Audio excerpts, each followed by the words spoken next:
Good morning, Raptor freaks. It's Alexiot's here, and it's Friday, and we are playing the Celtics today. And I'm gonna set you up for that game, and also react to the 905 win over Noblesville last night, which was a test, and they passed, and they really passed. Let's just put it that way. So we'll start the normal way on a preview day with the lineup news and the ref report, just real quick right now. Now there's some names on our injury list right now that we don't like seeing there. That's for sure. First of all, Chucky Hepburn had surgery yesterday to repair his meniscus, and it is reported that the two-way will miss 6 weeks of time from now. So we should expect Chucky not back until almost March, or maybe even in March, which is really not ideal for the young rookie in the two-way and young father, that he's missing such a huge chunk of his year. This is horrible. This is the stuff that killed Marquise Noel's NBA career. So I hate to hear this, that Chucky got hurt. Hopefully the Raptors can wait for him to be ready, but there is a chance that they could drop him and go and get a second two-way in that spot, because this is a long period of time. This is 6 weeks, guys. It's a long time. And he's undrafted, so there's no guarantees, honestly, with undrafted players. Jakob is out for today for sure. No Pirtle tonight, but a good chance he could be ready for Philly on Sunday, which is fantastic. Scotty Barnes is on the injury list. He is questionable for the game tonight due to a right knee sprain. He has a right knee sprain. That's what kept him out for the fourth quarter the other day. And, well, we'll just have to monitor this as the day goes on. And I'm hoping one of the two guys that I'm going to name right now will show up and play. Maybe one of them sits out. Maybe one of them plays. If both of them play, that's ideal also. But both of them out, that could be trouble. That could be trouble right there. So Brandon is also on the injury list, and we thought he might be. His thumb has made him questionable for the game today. So there's your latest lineup news on the Raptors. Pirtle out, Hepburn out for 6 weeks, and then the other two guys, Barnes and Ingram, are questionable for today. Yeah, that's all right, let's go look at the Celtics. Let's take a little snapshot and see where they're at right now with their health. Of course, Jason Tatum is still out due to his torn Achilles, and he may not be back for this season. There's no guarantees. He's kind of the same as Fred in Houston. Ron Harper Jr. is available. It says he's day-to-day, though, due to a calf injury. So who knows whether he's important to come to the Celtics today or not.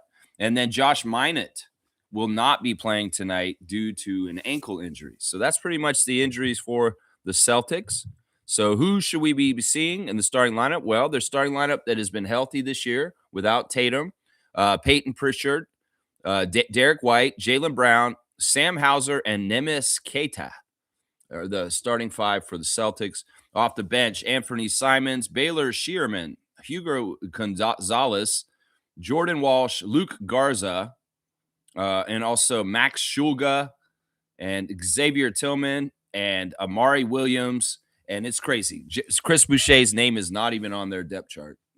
I feel like this is some sort of weird shading on our Raptors legend, that in some ways the Celtics are like, yeah, we'll take your former Raptors like Delano Banton and Chris Boucher, and we'll just let them waste away on our bench.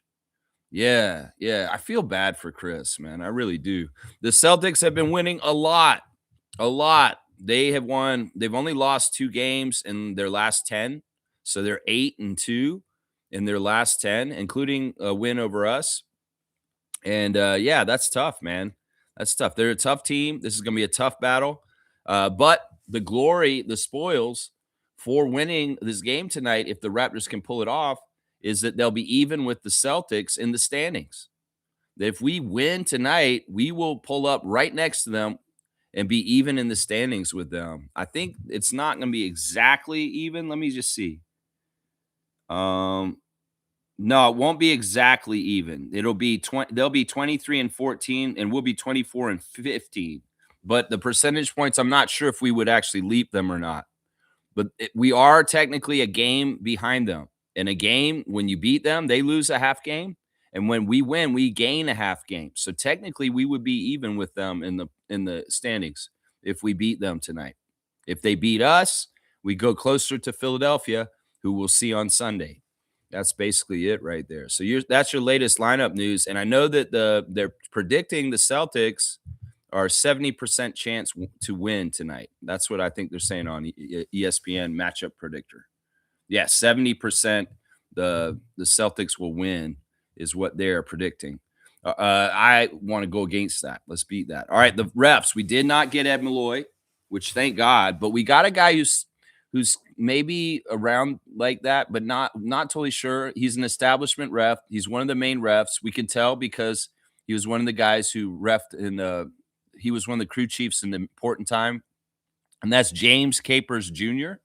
He will be our crew chief tonight. We do not do well with James overall in the history of James. He has been reffing since the Raptors have existed. So he's reffed all 31 years of the Raptors. He's basically his rookie year was the Raptors' rookie year with Damon Stoudemire as a referee. Yeah, Capers, number 19 out of Chicago, Illinois. His favorite movie is Malcolm X. He likes to listen to Jill Scott. His favorite book is The Greatest of My Own Story.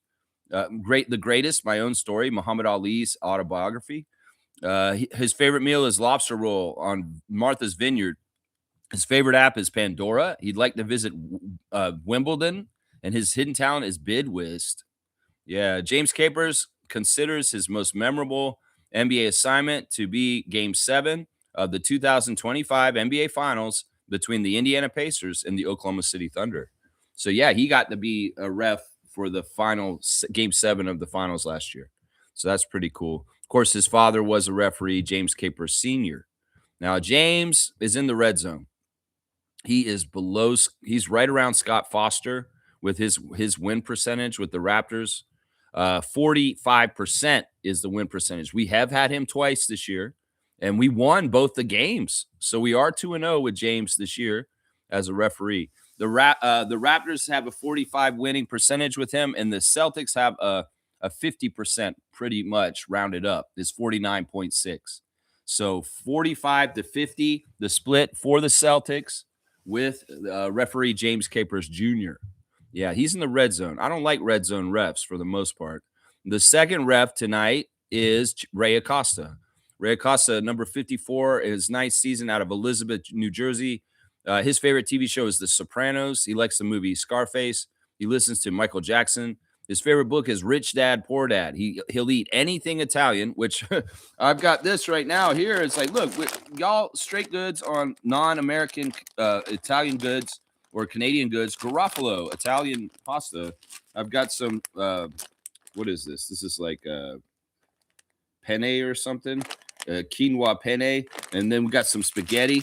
But yeah, if you want to buy something that is a pretty good company that's imported from Italy to Canada, Garofalo pasta is a good one.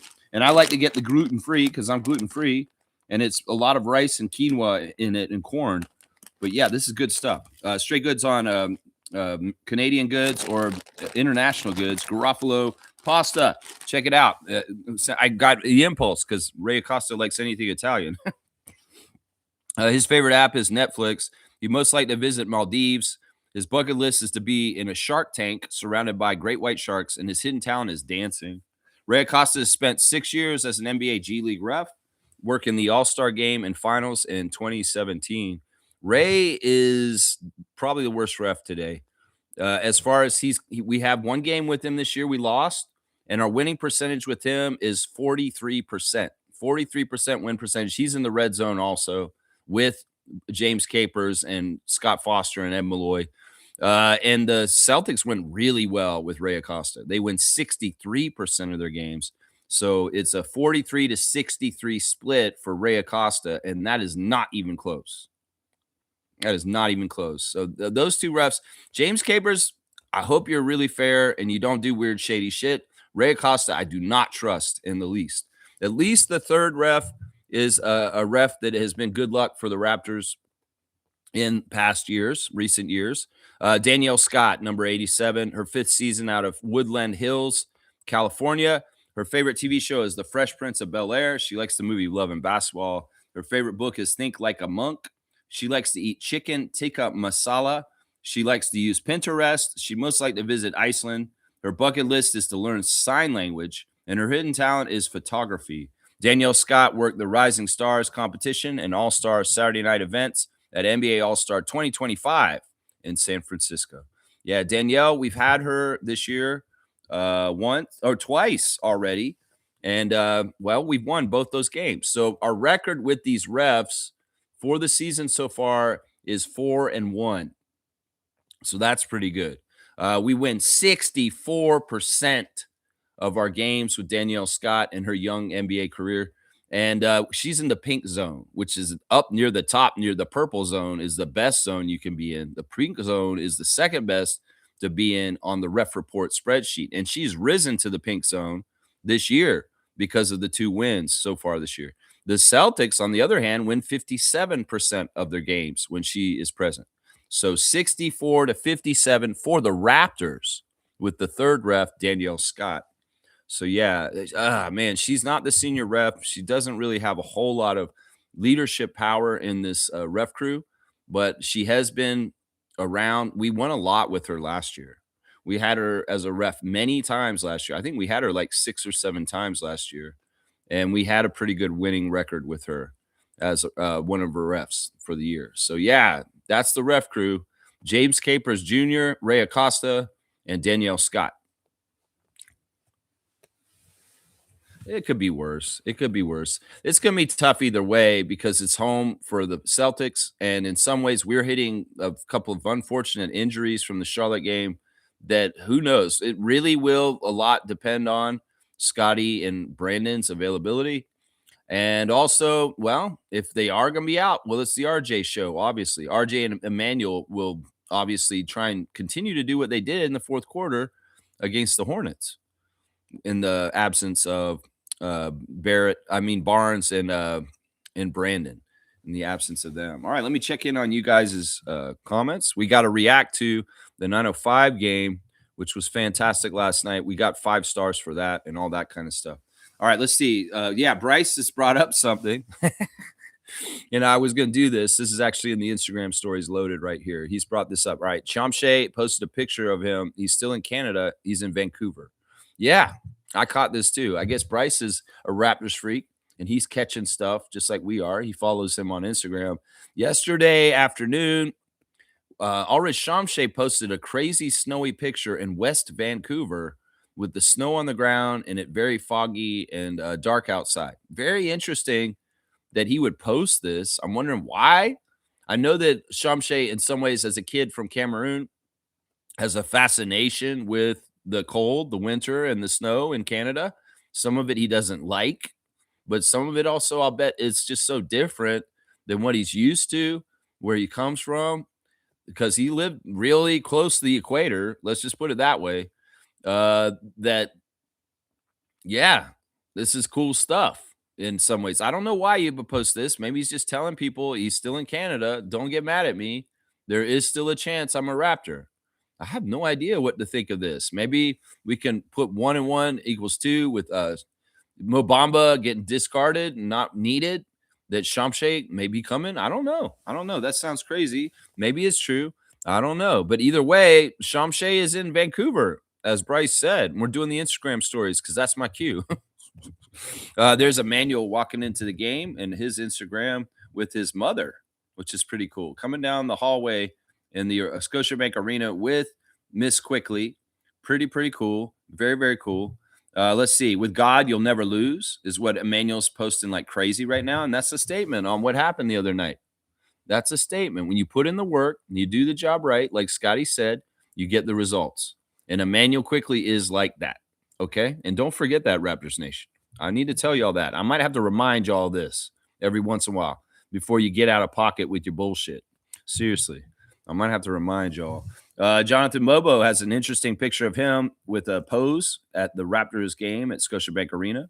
He looks like he's doing some sort of Tai Chi, honestly. Savannah Hamilton has a new hairstyle, and she is in full effect to cover the CBC Winter Olympics coverage. So she's been hired by CBC, and it looks like she's going to be one of the people presenting the Winter Olympics coverage on CBC. That's a big gig. It's a big gig. But she got a new hairdo. She got her hair did. So yeah, she's ready. They had put out the first episode of Cinderella Stories for 2026 also. So check that out. Let's see what else we got. We got Coach Andrew Jones putting Heidi and Ava on blast. They got their jerseys on. It looks like they're taking their media day photos. And well, the two of them are basketball dynamos. And it'll be interesting to see the path of the Jones sisters and what may be coming down the road for them. And there's Andrew Jones's son there too. He's a cute guy. He's a funny guy there. But yeah, another great win. This is a real test. What happened with 905 last night? We're gonna go over it soon because man, I'm really impressed with Andrew Jones and the job they're doing out at Paramount Fine Food Center. I'm telling you right now, man. There's Kyle Lowry, the GROAT, on his Instagram wearing the Eagles hat and on the tarmac going somewhere with the Sixers. Maybe he's coming to Toronto. Maybe he's on his way to Toronto. He's like, yeah, I'm on my way. I'm coming back. The GROAT is coming back. Jacoby Walter is continuing to collaborate with Sam Annan Mixes. And yeah, his weird kerchief persona, wearing the kerchief around his head. Yeah, keep putting stuff out, guys. I forgot to mention, y'all, that Elijah Martin's YouTube channel has a couple of clips that came out a couple of days ago. He has hardly any followers. You guys can find Elijah on YouTube. Please give him a follow and check out his behind the scenes clips that he dropped a couple of days ago. They're 2 20-minute clips, part 1 and part 2, of Elijah Martin's return to his hometown in Mississippi, where he went to high school. And they put on a small town parade for him with all the very, very, very small town in Mississippi. And everybody comes out to see him. And it's raw footage. It's amazing. Elijah's standing on a parade float with a throne in his University of Florida jersey. And he has a box full of shirts and toys, including a box full of Raptor dolls, Toronto Raptor dolls. And he's basically riding down the street. And there's not a lot of people at this parade. It's a very small town, but everybody knows him. It's amazing. It's like these people are yelling from the street saying, I remember you. You remember me. And it's like Elijah's like, yeah, I remember you. And then he's like, I used to babysit you. And, you know, all that kind of stuff's going on. You used to come in and get shots from my sister at the clinic. Like, what? It's so crazy. It's so, honestly, it's so endearing, the footage on Elijah's YouTube channel, because it shows he's a man of accomplishment. He's a winner, but he's also modest and humble because the beginnings come from somewhere very humble, and that he's not lost touch with that community in that kind of way. So it's very powerful couple of clips, because you see a true love between a community and a kid from that community went above and beyond and went somewhere interesting and important. But yeah, it's heartwarming to see him spreading the Raptor love by throwing little Raptor dolls to kids in his hometown back in Mississippi. So yeah, check that out. Seriously, let's help Elijah out with subscriptions. I have more subscriptions than he does on his YouTube channel right now. That needs to change. He should have more subscriptions for his YouTube than me. Let's just put it that way. So there's your Instagram stories. Y'all go check out Elijah's channel. Seriously. And Shamshay's in Vancouver, which is weird, man. Why are you in Vancouver? Are you filming a movie? I don't know, Bryce. That was weird too. When I saw that yesterday, I was like, what is this? What is this? This man has not posted anything for months. And then just out of the blue, he's posting himself in West Vancouver. Maybe that's something to prove to people. Is like, look, I'm in Canada. I'm suffering from the cold, just so y'all know. I don't get it totally, man. Yeah. Bryce is saying, wait, I didn't realize that Vancouver is literally across the country. I doubt it means anything that he's there. Yeah, it's very far, Bryce. It is literally the other coast. It is literally above Washington State, and it is very far. Yeah, I don't know. Like I said, it's interesting. I'm glad he's in Canada, I guess. Maybe it's better for him to be in Canada right now.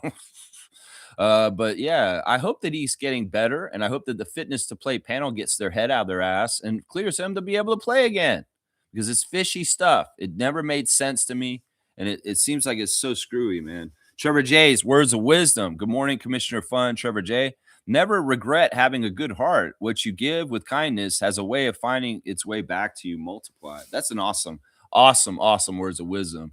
And it's a really, really good philosophy to have. The energy you put out into the world, hopefully, in some ways, you'll get it back, whether it's good or bad. And it's much better to have good energy and put out good energy to people. Be nice, have a smile, compliment people, be kind and, giving. If somebody is at the door and no, you go first. Here, I'll open the door for you. That kind of stuff. You see an old lady who needs help carrying something, go help her. Do different things like that in your life. And you're putting that energy out there, like Trevor said, it'll come back to you in mysterious, fantastic ways that are absolutely awesome. So, all the glory to God. Do it in His honor and not in your own ego. And just do it because it's the right thing to do. There you go. Thank you, Commissioner of Fun, Trevor J. Blessings to the Jones family and all the Raptor Freak families. That's right. Trevor J's brought up that the 905 is a bad team to beat without four of their best players and still win is a bad term to beat. All right. Yeah, let's talk about this. We'll go ahead and cover the game real quick. All right. So the Raptors, because Scotty and Brandon are hurt, are calling up the two ways and not allowing them to be back home with the 905 for the game last night. So Jonathan also, because the injuries with the Raptors, they need Jonathan and AJ and Elijah to be with the Raptors. So they are on the road with them. They're with them in Boston. And they couldn't be there for the game against Noblesville last night for 905. So there was no two ways. I just told you Chucky's out for 6 weeks. Elijah, AJ, and Jonathan were all with the main team in Boston. So the Raptors 905 were missing their top like 3 scorers, like statistically for this season. And they didn't have any of that two-way power. This is the first time this season that the Raptors 905 went without those 4 players.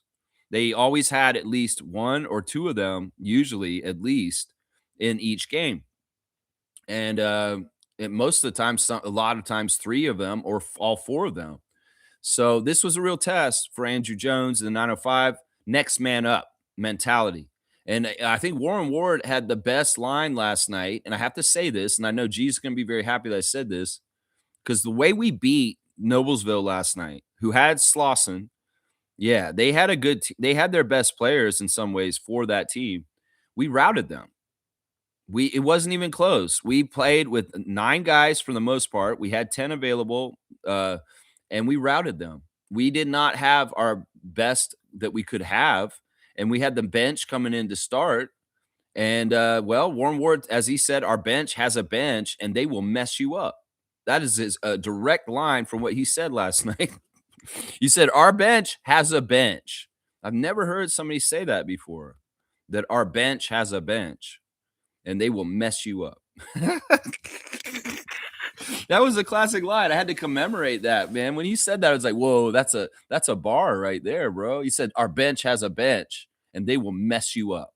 That's so good because it's true. I mean, they started 3-time NBA champion Patrick McCaw in the game last night. And Pat McCaw has been hurt most of this year and really sparingly used on 905, but they put him out there and gave him starters minutes and he ran around. And, not having Elijah, not having AJ, those are really good scorers that carry this team when they're in different problems. Well, they found different guys to do it in their absence. And, it was just really awesome, man. And you know what it is? It's symbolic of the culture, the program, and the mentality that Andrew Jones has set for this team. And, this win last night and the way that they are and what they're doing with the quality of this program shows so much why having a stern, tough, accountable coach that holds people accountable is better than having an analytic guy who just kind of knows patterns and stats, but doesn't know how to motivate people. And that was my biggest gripe with Eric Curry for the 2 years that he coached the 905 before Andrew Jones. In fact, I think that Nick put him there on purpose to fuck with the Raptors. Seriously. I think that was a joke. And in some ways, Nick Nurse knew he was leaving. and he just wanted to fuck with us by putting Eric Curry in charge of the 905. I really do. I start to believe that more and more because it was such a poor choice. And he was so bad at this. Like the ability of Eric Curry to get players to run through brick walls was nil. Andrew Jones times 1,000. And that's the big difference. I mean, listen, they could be down and out and thinking, well, we don't have our best guys, and we're playing this team again, and they're tough. They have some size, but no, they hold their head up high. They have trust in their program and their standard, and they go out and execute it. And that's badass right there. I mean, it's night and day between Eric Curry and Andrew Jones coaching 905. It is night and day. Such a weird, vast difference. There's so many games that Eric Curry lost that I just was like, oh my gosh. And it wasn't just personnel. It was just very, very ineffective instruction and coaching implemented into reality on the floor.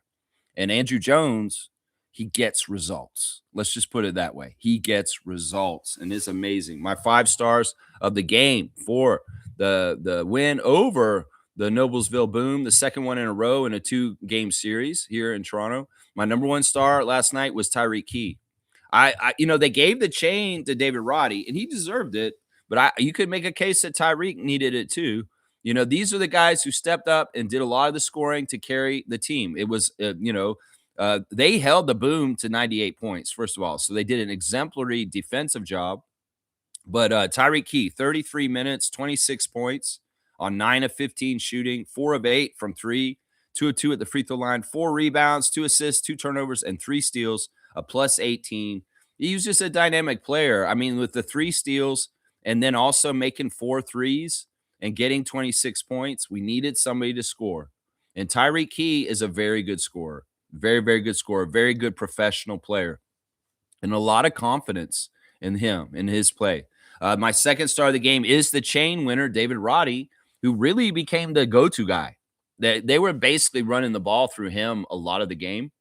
And it's interesting because he mixes a combination of brute strength and forceful drives to the basket and post work, along with the ability to dump it off and get some assists and get other people involved too. So he's a little bit of a threat to not be able to telegraph and figure out what he's going to do.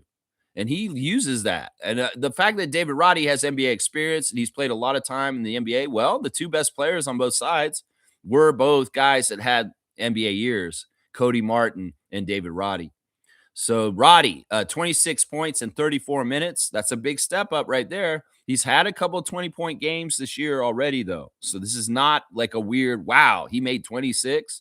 No, he's been making some big scoring outputs at times this year, too. 11 of 20 from the field, 3 of 6 from 3, 1 of 1 at the free throw line, 8 rebounds, 8 assists, and 4 turnovers. He had 7 rebounds and 7 assists at like the end of the third. And I was like, man, he could get triple-double. Alas, he didn't get the 2 rebounds and 2 assists to get there. He also had 4 turnovers, 3 steals, and he was a plus 19. Yeah, Roddy in some ways was the core guy, the go-to guy, the main dude for the 905 last night, along with Tyreek Key. My third star of the game last night was AJ Hogarth off the bench. AJ has had a great impact for this team in the absence of Chucky Hepburn. In some ways, like, we may not even seen this guy play at all this year if Chucky had not gotten hurt. But now AJ's getting this opportunity, and he's taking it. He was the AJ quota last night. Lawson may have been in New England, but Hogarth was in Mississauga. And 26 minutes, 10 points for AJ Hogarth, 4 of 7 from the field, including making a 3, 1 of 2 from the free throw line, 4 rebounds, 8 assists, 4 turnovers, 1 steal, a plus 11. Yeah, he's just really been solid, man. Like, in some ways, he's made some really interesting drives and shots. He made one where he got contact and then it went in and then one. So AJ Hogarth is really on the path like Evan Gilliard last year, coming from not even playing hardly to backup point guard. If we see any more, he might end up being the starting point guard for this team soon. Seriously, the way things are going and the trajectory of what's happening. The last star of the game, the fourth star of the game for me is Julian Reese. Julian Reese wasn't totally out there for a long time once again, but he was very potent in the 11 minutes that he was out there. I was surprised he didn't play more. seeing as we had a short bench and a lot of the main guys were gone, it seemed like a good time to get him out there. But I really do think they're grappling with how green Julian is, that he is making a lot of mistakes, and Andrew Jones is driving him nuts. So he's pulling him at times earlier than other guys. He could get bigger minutes chunks, and he's obviously doing stuff that's not exactly right, whether it's a poor foul or a missed defensive assignment. Julian Reese, 11 minutes, 9 points, 3 of 4 from the field, made both his free throws. His free throw shooting is really good. Honestly, he has really good mechanics on his free throw shot. He duplicates his shot almost perfectly the same every time he takes it. So that's an interesting aspect about Julian. He's a very good free throw shooter. 8 rebounds for him in 11 minutes, 2 assists, 2 turnovers, and 1 block, a +7. Yeah, why only 11 minutes, Andrew Jones? I'm mystified. I want to see you develop this young kid, Julian Reese, even more. I want to see him get better and better. He looks like he's going to be really good in the next couple years. So put a pin in him, Bobby Webster. Trust me on this. My last star of the game is Pat McCaw. We're going to go ahead and give Pat McCaw the 5th star for starting and being a defensive juggernaut. Honestly, Pat is weird, man. I think Tyreek Key said after the game in his interview that Pat is blind. Like, he said something weird, like Pat can't see this far ahead of him. I'm like, wait, whoa, what did you just say about Patrick McCaw? He said, yeah, has sight vision problems. And I was like, wait, no, really? That's weird. Is that something that's held him back or something like that? I don't know. He shoots threes. How the hell does he have sight vision problems if he has shooting threes? I mean, he doesn't shoot a lot of them. And he didn't make either one of the 2 he shot last night. But 30 minutes for Pat, 4 points. Yeah, he didn't score a whole lot. That's not why I'm giving him the star. 2 for 5 from the field, 0 for 2 from 3, 0 for 1 from free throw, 3 rebounds, 4 assists, 3 steals for Patrick McCaw, a +23. That's why right there. I don't know what it was, but he was an X factor for winning for the 905.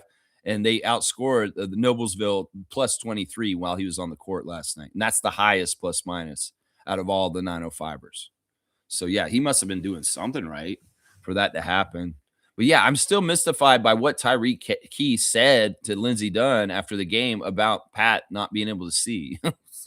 Very, very weird. Going over the other guys that didn't get on the stars, Olivier Sarr, honorable mention, 29 minutes, 9 points, 3 of 7 from the field, 1 of 2 from 3. 1 of 2 from free throw, 8 rebounds, 3 assists, 3 turnovers, 3 steals, 2 blocks, and a +11. Stat stuffing.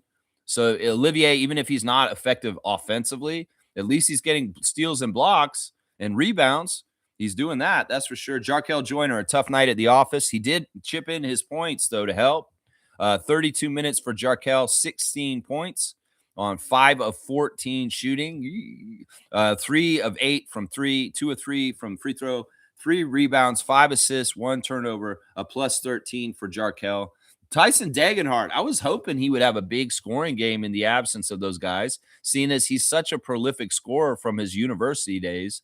But he, alas, was not one of the guys they were trying to go through, and he was not aggressive to get his own shots. So 3 points for Tyson in 17 minutes, 1 of 5 from the field, missed the only 3 he took. Made his only free throw, 2 rebounds, 1 turnover, 1 steal, a -11 for Tyson. Quincy Guerrier was okay, but he was like Jarkel, a little bit too many shots and too many misses. 26 minutes for him with 14 points on 5 of 16 shooting. He missed all 4 of his threes, 3 of 4 from the free throw line, 5 rebounds, 1 assist, and 1 block, a +6 for Montreal's Quincy Guerrier. And Brampton's Jaden Bediako did get in the game at the end of the game as like the Boban victory cigar for 3 minutes. He didn't take a single shot, and he turned the ball over twice. That's it. So, yeah, that's the box score for the 905 and their performance each. On the other side of things, like I said, Cody Martin was the leading scorer for them, 41 minutes for the veteran Cody, 22 points on 10 of 16 shooting with 8 rebounds, 4 assists, 4 turnovers, 3 steals, and 2 blocks. But he was a -27, the worst on Noblesville. Boom. Yeah, everybody, Kareem keeps asking me when he comes into the 905 chat, is Olivier Sarr good enough to be on the Raptors? And I keep telling him, no, he's not. And you keep asking me this. But I'll tell you who might be good enough on Noblesville is that Samson Johnson guy. He's got a NBA built body, and he has played fairly well in these two games against the 905. He seems like he may be a promising big. So if any of the Raptors front office or 905 front office are listening to me, Samson Johnson, take a look at that guy. I don't know what his status is with the Noblesville Boom and Indiana Pacers, if he's a two-way or not. But man, you guys need to look at that guy because he looks a little bit like Koloko in the face, but he's got more muscle. He's not as tall as Koloko, but he is almost a legit 7-footer, and he's got a lot of like Serge Ibaka strength. It looks like in his body, he's got a built body. So Samson Johnson, check him out. But yeah, we routed them. The final score, we beat them by 19 points. At times, we were up by 30 on them at the end of the game too. Yeah, we outshot them 46% to 43. We made 12 threes to their 7. We shot better at the free throw line. We had one more rebound than them. We had 33 assists with 20 turnovers. They had 21 assists with 24 turnovers. Yeah, 14 steals for the Raptors 905 last night. Crazy. The points in the paint, 60 points in the paint for Raptors 905 to 48 for Noblesville Boom. So the boom goes the boom. You got boomed. So boom on out of here. Now, boom. Okay? Boom. There it goes. Bam, son. Alan Tam. Bam, son. There you go. There's your 905 report with the stars of the game and basically what happened. Andrew Jones, man, you're a badass, man. Such a good coach, man. Such a good coach. Because honestly, when you're missing that much talent away to help the Raptors and not missing a beat and dominating a team that basically had their main team, their regular guys they've been playing all year, alas, the Raptors 905 are 21-2 for this whole entire G League season so far. And that's an amazing record. 21-2, y'all. And one of those losses doesn't technically count because it was the finals against Mo Bamba in Salt Lake City. 21-2. That is Andrew Jones's record right now this season. If you have not watched the 905, you need to get in there and watch them. They're so entertaining to watch, and they do so well. Trevor's saying this. AD gets injured last night. And that's what some Raptors fans want for this team. This man have more injuries than he plays. Spit facts, man. Trevor J is just spitting bars right here. I mean, I will not disagree with anything he's saying. In fact, I'm going to give this man a dunk for sanity. I'm giving this man a dunk for sanity and reality and putting it out there like it is. So, Trevor J, I think this might be your first dunk of the year. No, it's your second one. Yeah, you're at 6, the Corey Joseph 6 right now, man. That's your second dunk. Yeah. Come on now, Raptors fans. Seriously, do you go to a store and buy a good damaged off the shelf? Do you? Oh, I'm going to buy this ceramic pot, but honey, there's a huge crack in it. I don't care. It's nice. I like it. Okay, go ahead and buy it then. You know, why would you do this? Seriously, that's what I'm saying. That's what I'm saying. Let Atlanta finish the deal and go and make the deal to get him in Atlanta because that's where he should go. There is an ESPN trade like that they proposed. They had this dumb article yesterday saying 6 trades we'd like to see teams make in the NBA. Oh, sure, you'd like to see it. And they put us in there again. I guess they just have to mess with us. They have to ignore us all the time for any kind of awards or given rankings or any of that bullshit. But when there's an article about trades, well, the Raptors are getting thrown in there, even if we don't need to make a trade. It's stupid. This is the deal they want us to do that they proposed. It's with the Clippers. They think that the Raptors should trade Ochai Agbaji, Jamison Battle, and a second-round pick that is from the Lakers for next year to the Clippers for Brook Lopez. Why? First of all, Brook Lopez is almost done with his career. No, that's like in some ways I see what this deal is. The Clippers and the Golden State Warriors are old folks home, and they want to infuse some young talent on that team by bringing Agbaji to them. And Jamison Battle, a 3-point specialist. Oh yeah, I'll bet you want him over there. And then you want to send us a guy who's in the twilight of his career. He may have only 1 year left in his career after this one. Yeah. No, thank you. And seriously, we don't need a center that bad that you're trying to get us Brook Lopez through that kind of trade right there. I mean, in some ways, it makes sense to get something for Agbaji at the trade deadline. But do we really have to trade a Jamison or a second-round pick? and throw that all in there and lose all that just to get an aged Brook Lopez that's near the end of his career. That's just bad advice, ESPN. Once again, you're gaslighting us, and you're using us as an ends to the means to benefit a team like the Clippers, and not necessarily good for us. You can act like, oh, it's good for us because Jakob, all this bullshit you wrote about Jakob and slandering him about possibly not being any effective anymore and all this bullshit. And this is the stuff that Raptors fans read, and then they parrot and they put all over Raptors Nation and social media places. That's why I'm saying, y'all, reading ESPN could be like detrimental to your objectiveness for watching the Raptors, because they shape your perception in weird, really subliminal, fucked up little ways. That's why sometimes people think we're a farm team, that when we build something up or have a really good player, that they are to be snatched and taken to somewhere else after that. Because they build this perception through the media, like Bleacher Report and ESPN and places like that. So, yeah, it's a silly trade. And I'm like, you know what? I hate this trade. And no, we don't want Brook Lopez. We could do better. We could get a younger center and maybe one that's not even getting paid as much as him. Seriously. Trevor's saying, happy game day. Let's beat the Celtics tonight. Yeah, this is a big game. Division rival. We're down 0-2 to them in the season series. If we're going to try and even the season series like we did with Charlotte this week, we've got to get this win. We cannot lose. We have to beat them. In some ways, the underhanded thing that the schedule makers did to us with the Celtics is they made us play both our games against the Celtics at home before we get to play them in Boston. And they stole both those games against us at home. So we're up against it if we're going to try and even the series with the Celtics, because we're going to have to do it in Boston for the next two games and beat them on their home court. And that's so hard to do. There's a lot of, they call it the leprechauns in the court from back in the day, that bullshit, that Boston mystique. A lot of that was just cheating and subterfuge and help in different ways. And well, that still continues. That tradition does continue. That the Celtics may have a better home court advantage, partly because the refs' whistle favor in Boston is insane for the home team. It's really insane, man. I hope we beat them tonight. It's going to be a tough one.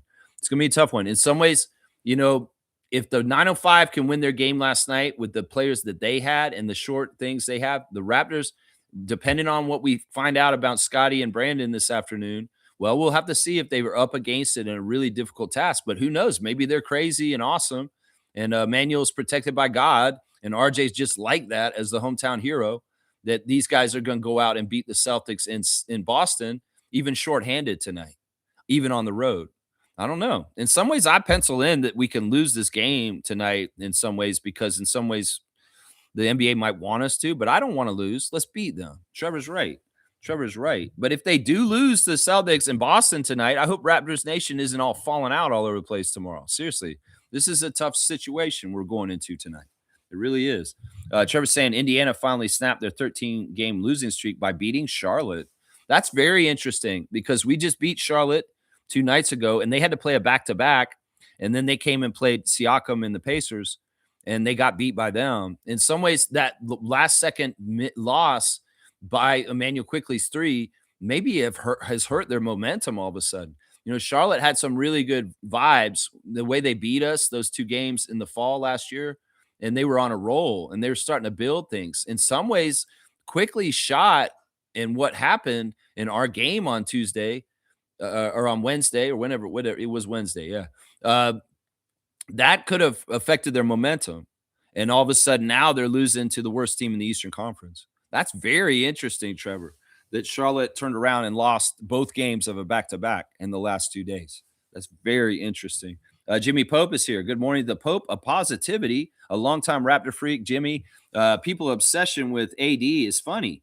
It would cost way too much, and I don't even want to entertain that. Terrible idea. Oh, yeah. Yeah, I love that Josh Bloomberg of TSN has put out a story on AD and how feasible and realistic it is for Raptors fans. In some ways, this is what these journalists should be doing, is educating our fan nation when they're out of the pocket with their bullshit and their crazy social media posts. I mean, that's an easy way to figure out what to write about Raptors reporters, is go see what stupid shit people are saying on Reddit, on Twitter, on Facebook, on Instagram, in the comments section. and go and inform them. Like, this is an age where misinformation, disinformation, blatant lying, and all kinds of stuff is really rampant right now. In fact, man, I don't even want to bring this up, but you know, in some ways it's the job of journalists to get the truth out and educate and teach them the reality of things. If I say things are out of pocket and crazy, Josh Lindbergh, I want you to set me straight and teach me in an article and write it. And I feel like this is what he's done with his AD piece in the last couple of days, because he wrote it. It's like, yeah, the Raptors could do this, but actually in some ways they can't. It's really hard to do. So he like fleshes it all out, and he says this is how it would be, and this is the reality. This is the moon. This is where Bobby lives. And this is what the reality of being a GM in the NBA is. And this is all the real things that he would have to do to get Anthony Davis in a Raptors jersey. And one of the biggest holdups for that to happen is actually kind of interesting. It's a provision in Jakob Poeltl's contract. So I love it. So in some ways, we could actually do the contract paper trail. And I think that Bobby did this on purpose when him and Masai did the extension for Jakob, is they put into the contract some stipulations that make it really hard for them to get a different center other than him. So people maybe would shut up about it. Like, seriously, I feel like that's part of what it is. It's like, if y'all really look at the paper trail and you look at what's possible with all the contracts and the salary cap of the Raptors, it's absolutely not really possible for us to get AD. And these people are just talking out their ass in hot air. That's interesting. And thank you, Josh Lindbergh, for being a real journalist in an age where there's so many opinion piece people. There's fans like me. There's there's people that just want to shape perception, but aren't actually working in facts and logic and truth anymore. So I appreciate Josh Lindbergh for educating Raptors fans on the AD situation and the reality of it and the truth of it, and not the fantasy of it like some fans have with their fantasy team, thinking that AD is just going to come here. Yeah, it's crazy, man. It's crazy. Raptors Champs is here. Good morning, Raptors Champs. Good morning, Raptor Freaks and Champs. I feel a big game for Grady. That would be awesome. That would be cool. I'd love to see this. Grady has a big game, and Colin comes out and has an amazing game and absolutely destroys this team that he loves on the down low. That's an interesting dynamic right there. Colin Murray-Boyles, you going to go ahead and get 15 rebounds again against a team that you like? In some ways, most of the time when players love a team, like you obviously love the Celtics, they want to beat their ass. So I'm watching you, Combo. I'm going to be watching you close. I want to see if you're half-stepping with your effort on how much you want beat up on the Celtics or not. I don't want no double agents on my team. And if you have any affinity for the green and you are pulling punches just to help them, well, I'm watching you like a hawk tonight, Colin. Yeah, none of that shit. You better go all out just like you have in recent games. Because if you're half-stepping against the Celtics for some weird, nefarious reason, yeah, I'll call it out on this channel tomorrow. So you better have a big game tonight. And in some ways, you better add up to helping us win, is what I'm saying right now. Yeah. Yeah. Let's go, Grady. Of course, we'd love to see Grady build off of some of the success he's had in games recently. For sure. Yeah. Let's go, Jacoby and Grady. Daniel Franklin, good morning to you. Good morning to you. Whoa, I didn't want that to go flying up there like that. That's crazy. Naka's saying they even signed Justin Champagnie just to keep him on the bench. The Celtics. Yeah. Yeah. That seems to be a pattern. It's like they like to take some of the players from the Raptors. And part of that is because we get quality character guys that work hard. And that's kind of the common denominator with those three guys. I mean, Delano even, like, it's crazy what Delano's doing this year in G League on Dallas's G League team. He is getting like 40-point games like on a regular basis, and he's getting crazy stat lines. Like, he really does look like he's better than G League, but for some reason he's not good enough to be NBA, our hometown hero Delano Banton. But yeah, I don't know. This phenomena of taking former Raptors and just stashing them on the bench, not ever letting them play in Boston, I think that's on the down low, kind of like, I would take it like this. Here's a good analogy. When WWF bought WCW and brought the WCW wrestlers into WWE, if you're a wrestling fan and you understand that, DDP specifically, that's what this is. That's what I feel like this is like, look, we know where you tier in Raptors lore and fandom and like the way the fans see you, Chris Boucher. But here you go. You're on the Celtics and you don't even get to play at all over here. I feel like that's what this is in some ways. In some ways, it's like I feel bad for Chris. In some ways, it's like, can we help him? Chris, blink 5 times if you're in trouble. Please do that. Are you in trouble, Chris? We can help you. We'll try and help you. Raptors Nation will come and help you if you're in trouble in Celtics Nation. Blink 5 times if you are. Are those blinks? I don't know. I don't know. Is that goofy what I just said? I don't know. I worry for Chris though. Because this is weird, man. He's not even listed on their depth chart on ESPN. What the fuck is going on, Joe Mazzulla? You saw that man get baptized. You saw all that stuff. You were like, yeah, Chris is my buddy. And Chris was saying all this stuff about Coach Joe. Like, Coach Joe really cares. Like, he's a coach that really cares and stuff like that. Does he still care, Chris? Does he still care, Chris Boucher? I'm wondering, man. Raptors legend, Montreal legend, Canadian legend. We love you here forever, and you always will be having a home and love from here. But do you still love your Boston coach right now? I'm wondering about that. Blink 5 times and tell me, okay? Watch Chris on the bench be blinking in the game tonight. Like, that would be so funny, man. That'd be crazy, man. Oh my gosh. Yeah, yeah. That's what Raptors champs is saying. The coach went to Chris's baptism, but won't bless him with some minutes. I know that's messed up, isn't it? Isn't it, Raptors champs? I'm gonna give you a dunk for that one because that's honestly, I kind of riffed off of your joke before I even saw it there. Where's Raptors champs? He's on here. I know he is. Yeah, here he is. First dunk of the year. That's right. There's your OG Anunoby 3, my guy. You got that. Oh, I should say BI3. That's what it is. It's a BI3. That's right. Let's see. Smooth is here. Good to see Reggie, our trivia champion. Looks like the Trae Young won't be playing for the rest of the season. He'll take the time to recover quad tendon injury. Well, that's good for Keyshawn George. That's good for Bilal Coulibaly. That's good for Bub Carrington. That's good for those young Wizards. In some ways, that's actually ideal. It's like, don't come and play for us, Trae.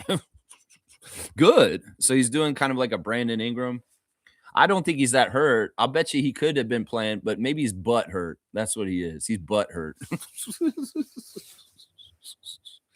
Reggie's saying Atlanta traded him when his value was at an all-time worst, and now they want Anthony Davis. Well, that's why Hawks fans are saying, get me out of here.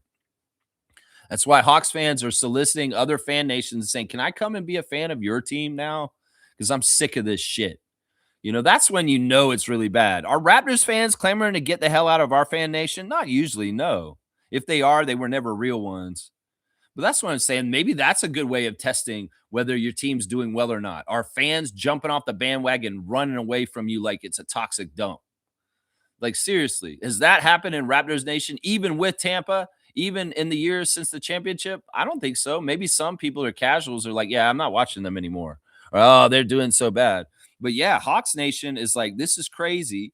Get me out of here. And can I come and be a Hornets fan or can I come be a Raptors fan now?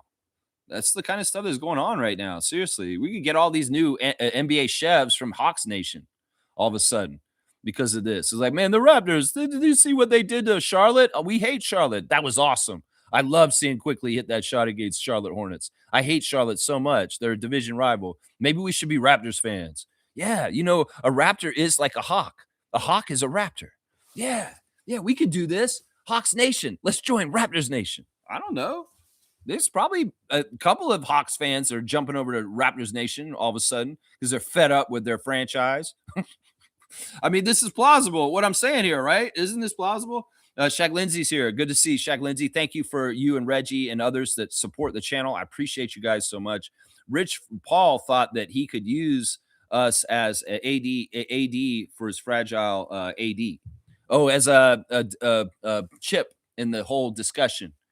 Rich Paul's using before Masai Ujiri and Toronto Raptors for leverage and negotiations as an agent in the NBA, and that the Raptors getting thrown into the rumor mix is often a ploy by Rich Paul to spruce up the deals and the leverage and making more people intrigued. Oh, Raptors are interested in AD in a trade. Maybe we should get in on that. The Raptors are good. They know what they're doing with Masai and Bobby. Yeah, you know, that's usually a sign. They don't make a lot of mistakes in Toronto. You know, Rich Paul has been manipulating perception and using the Raptors' name in trade rumors for years now. And this does not surprise me. And this could be actually a big part of the phenomena with the Raptors trade rumors around Anthony Davis. And I'd hope that Raptors fans were educated enough and know the history of this long enough to understand this is true. That's right. Reggie's saying Washington was the only team willing to trade for Trey. No one else wanted him. That's exactly right. That's exactly right. And Trey Young, the safe face, said, "This is exactly where I want to go." That's what somebody says when they don't have any options. Nobody says they wanted to go to Washington. You crazy? Nobody says that. Nobody ever said this is the one place I wanted to go to. This is the only place you could have gone to. That's what it is right there. That's what it is. HC's here, the undefeated, rise and shine. He's scared because he might be defeated this week. Isaac Campbell's here. Happy Friday, folks. Happy Friday to you, Benevolent One, holding it down for us in the nation's capital of Ottawa, Ontario, Canada. We love you, Isaac. Never change. You are a badass, and you are one of the best ever, is what I'm saying. One of the best Raptor freaks ever, dunk champion. That's right, dunk champion. Randolph is here. Good to see Randolph Phillips, a man of faith. It's game day, Raptor freaks. Blessings. Evil and wickedness are consistent and relentless and require your help to be effective. Goodness, grace, mercy, and love are who we are. Be who you are. This is true. Like, seriously, any of the politics and the things going on in the States, the people that are on the side that is subjugating people and trying to enforce a fascist regime for Trump, you guys are working in evil. And that has to have your participation and your energy put into it for it to come to fruition. If you're feeling conflicted as an ICE agent in the United States right now, well, that's probably your natural creator energy in you, the love that's in your body that the creator built you in love, dismissing the hateful rhetoric and the hateful ideology and the hateful actions and the hateful instructions that you've been given by your superiors or the people that are telling you to do what you're doing.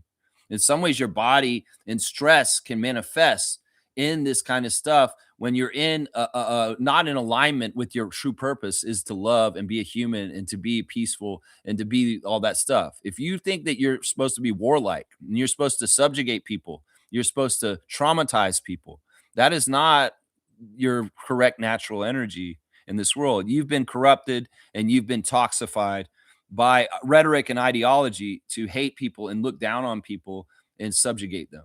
And in some ways, that is not a natural energy that's supposed to be in your body. And that's why your body will physically reject it and give you pain, give you headaches, give you stress, give you back problems, give you all kinds of issues. Maybe you're having digestive problems because of it, because you're not in alignment with your true creation purpose by the creator above, God above. And that's the problem right there. So I would say this to anybody who's involved in the evil, the wickedness, the awfulness that Randolph has described. You can change that by saying no and not participating anymore. And you know what? I bet you if you walked off that job, if you stopped engaging in this fascist regime and executing it for the very weak, silly, awful people at the top, you might have instantly positive results in your health.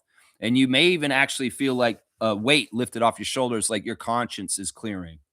So, yeah, your body knows. And some of y'all will get into that evil and you'll feel it and you'll feel power from it, but you're absolutely detaching yourself from your humanity and also from what truly is who you are. And that's the energy of the creator that put life into you. And life is not supposed to destroy other life unless it's a situation where it's a natural order of, biology that I eat this thing for me to eat. And in all those cases, that's a sacred thing, whether it's the Native Americans here on this continent before, the indigenous people that ate buffalo, they honored the sacred spirit and the life force of that always and respected that. So respect life is what I'm saying to people. This is going to be a very important thing in the years to come, that people need to respect life. And if you don't, well, you're part of that wickedness that Randolph has described. Blessings to the Phillips family and all the Raptor Freak families. That's right. That's right. Really heavy words of wisdom right there. Shaq Lindsay saying this: players from opposing teams like to attack Dick on offense. Okay, phrasing. I wonder why. Because he's white? Is it because his last name? This is an interesting question, and this is kind of controversial. But in some ways, let's look at this honestly, okay? In the history of the NBA, what did Larry Bird used to yell at people sometimes? Well, sometimes Larry Bird had the white guy guarding him, And he would tell the other team, he's like, "You guys are think so lowly of me. You got the white guy guarding me. You guys, what are you doing?" And he would yell at them, and he would like tell the coach, like Larry was crazy. He talked out his ass. We're playing Boston today. We'll do a little history lesson on Larry Legend. And so Larry was crazy. He was constantly talking on the court when he played. And Celtics fans are coming to watch my preview. Well, you're going to see just how much I do actually know the NBA, and I'm not just some jabroni that is just talking about the Raptors up in Canada over and over again. In some ways, I'll honor your legend, Larry, because I love Larry too. I think Larry is one of the greatest players in the NBA's history. He's one of the strongest competitors. He was just so man, he was so cruel in some ways. He was very no mercy. And well, sometimes if the other team put a white guy on him to guard him, he would be insulted. He would be insulted. He would be like, "You're really doing this," and stuff like that. Sure. In some ways, color in the NBA is a taboo subject. In some ways, you don't want to talk about it too much. Now, it's not really that Grady's white. It's not really that Grady's name is a silly, goofy name. It's that Grady is slight of build. And in some ways, he can be subjugated to pressure from strength, is really what it is. It's not a color thing. And it's not really that his name is Dick. That's silly. No, it's really more that he is a weak spot in the Raptors lineup to be subjugated to possible mismatch or exploitation to get offense against. And that's really what it is. And that's part of the reason why Grady had to hit the gym and get bigger shoulders and arms and pose in the team win photos. Because in some ways, he's showing us his progress to be able to combat the singled out kind of thing. It's just like predators in the Serengeti. They're gonna watch the impalas out in the field, the lions, and they're gonna watch for the one that's weak, and they'll go after the one that may be a little sick or the one that is young and tender and maybe not protected correctly.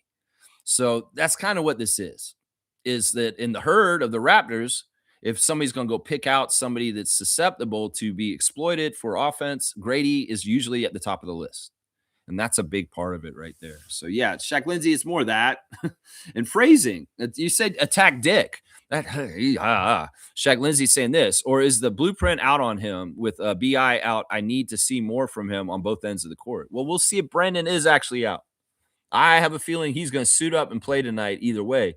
I don't know. If you ask me which one of those two Raptors are more likely to be out tonight, I think Brandon is more likely to be out, but neither one of those guys are trying to be out tonight. I'm telling you right now, neither one of them. Scotty's not trying to be out. It's the Celtics. He wants to kick their butt. In the second game of his entire career, he went to Boston and beat the Celtics for the first win of his career as an NBA player, and that felt good. And in some ways, he has a special memory of that in Boston from 5 years ago. And in some ways, he'd like to feel that again tonight and show all the progress he's done in his NBA career to get this point. I don't think either one of these guys, if I'm really, really feeling with my heart and trying to be a prognosticator and thinking about things, I don't think either one of these guys are going to miss the game tonight. I think both of them are going to show up and play. Watch. Seriously. They're just like that right now. Brandon is not trying to sideline. He did too much of that last year. And Scotty, the way he played through injuries last year to get the 65 games, it's in some ways he loves playing so much. It's even that too. Like there may be an injury that Scotty gets that other players would sit out because they're like, yeah, that's a ticky tack thing, but for precautionary, but could I play? He's like, are they asking that? They may not be. They'll be like, yeah, okay, you're saying I shouldn't play. All right, I'll just accept your advice. Scotty's getting that advice, and they're saying, are you absolutely sure that I can't play? I want to play. If you guys can make it so I can play, Dr. Alex, by 7:30 against Boston, I want to be out there and playing. That's his attitude. His attitude is not to sideline. His attitude is not to take the easy seat like Ben Simmons. He's not Kawhi. Let's just put it that way. In some ways, Scotty, if he's physically able to get out there, even if he has one thumb, because one thumb's ripped off like last year, he will go out there and fucking play. So I really do think both of those guys are going to go out there for their own selfish reasons because they want to play games in the NBA because they ain't wasting their life and they ain't sidelining like a Ben Simmons would. So, yeah, I'm telling you right now, it's going to be very interesting to see. Now, if they're not out there, obviously it allows Grady Dick to have an expand into a bigger role. Yeah. Yeah, I shouldn't have done that. All right, let's see. Mister's saying this. Looks like Barnes and Ingram are a game time decision. Hopefully they're back for a close game this evening. I hope so too. Just talking about that. Baseman, good to see you. I know you'll be working out today just like I am on a game day. We put in our time and we put in our work and our kinetics to build up the kinetics for the Raptors in a winning way on a game day, especially against a division rival like the Boston Celtics. Especially. I hope that Jay puts in the extra work on the treadmill with the extra weights because today's game is like that. That's right. That's right. Shaq saying Dick is talented, but sometimes is not clicking from our third year rookie. Something is not clicking. Starters are going to have droughts, but that's where our bench needs to step up. Great contributions from Shed, Sandro, Colin, and Jacoby on defense. Dick is so inconsistent. He reminds me of Gary Trent. That's not a bad comparison in some ways, but I'm going to say this right now. Grady, in some ways, is showing more of a consistent defensive effort right now. And Darko's been echoing this in his press conferences after games. There was the game where he got 4 out of 4 2 games ago, that Darko said Grady played excellent defense. He played amazing defense. So it's not just cut and dry. Grady's a bad defender all the time. There are times where Grady's very effective as a defender, and he's absolutely doing a fantastic job. So let's give him some credit. It's just that in some ways, if there's a matchup and there's a certain way, he can be exploited, like we just said. But he also is showing a mettle to be able to be there. Like, think about the game the other day where we came back and won. He was a big part of a defensive stand, and he was not a wink link in that lineup. And he was very crucial in that at that time to help the team come back and win a game that they were behind in, and they overcame the other team by the end of the game. And that best part of the stretch of the game where they came back, Grady was on the court. And he was a part of contributing to that defense that held the other team, and they kept scoring off of that. I forget which game it is. I think it because we've won so much lately. It was one of the Atlanta games. Yeah. Seymour's here. Good to see the Sheriff Seymour Pape. The weather in BC right now is insane. Alberta is nice right now. 2+5 yesterday and through the weekend. So BC side would be +10. Salute to Shamshay. Yeah, it's been a warming day the last few days here in Ontario, and we've had good melt. I'd say instead of 3 feet of snow on my yard now, there's about a foot of snow. And if it continues to go like it is today, and there's rain in the forecast today, maybe we'll wash a good chunk of the snow away out here where I'm at north. I know down in the city it's all gone already in Toronto. You're not going to probably see a whole lot of snow. Maybe in the snowplow banks, yeah, you'll see those hanging around still. But for the most part, there's not a lot of snow on the ground around Toronto at this point.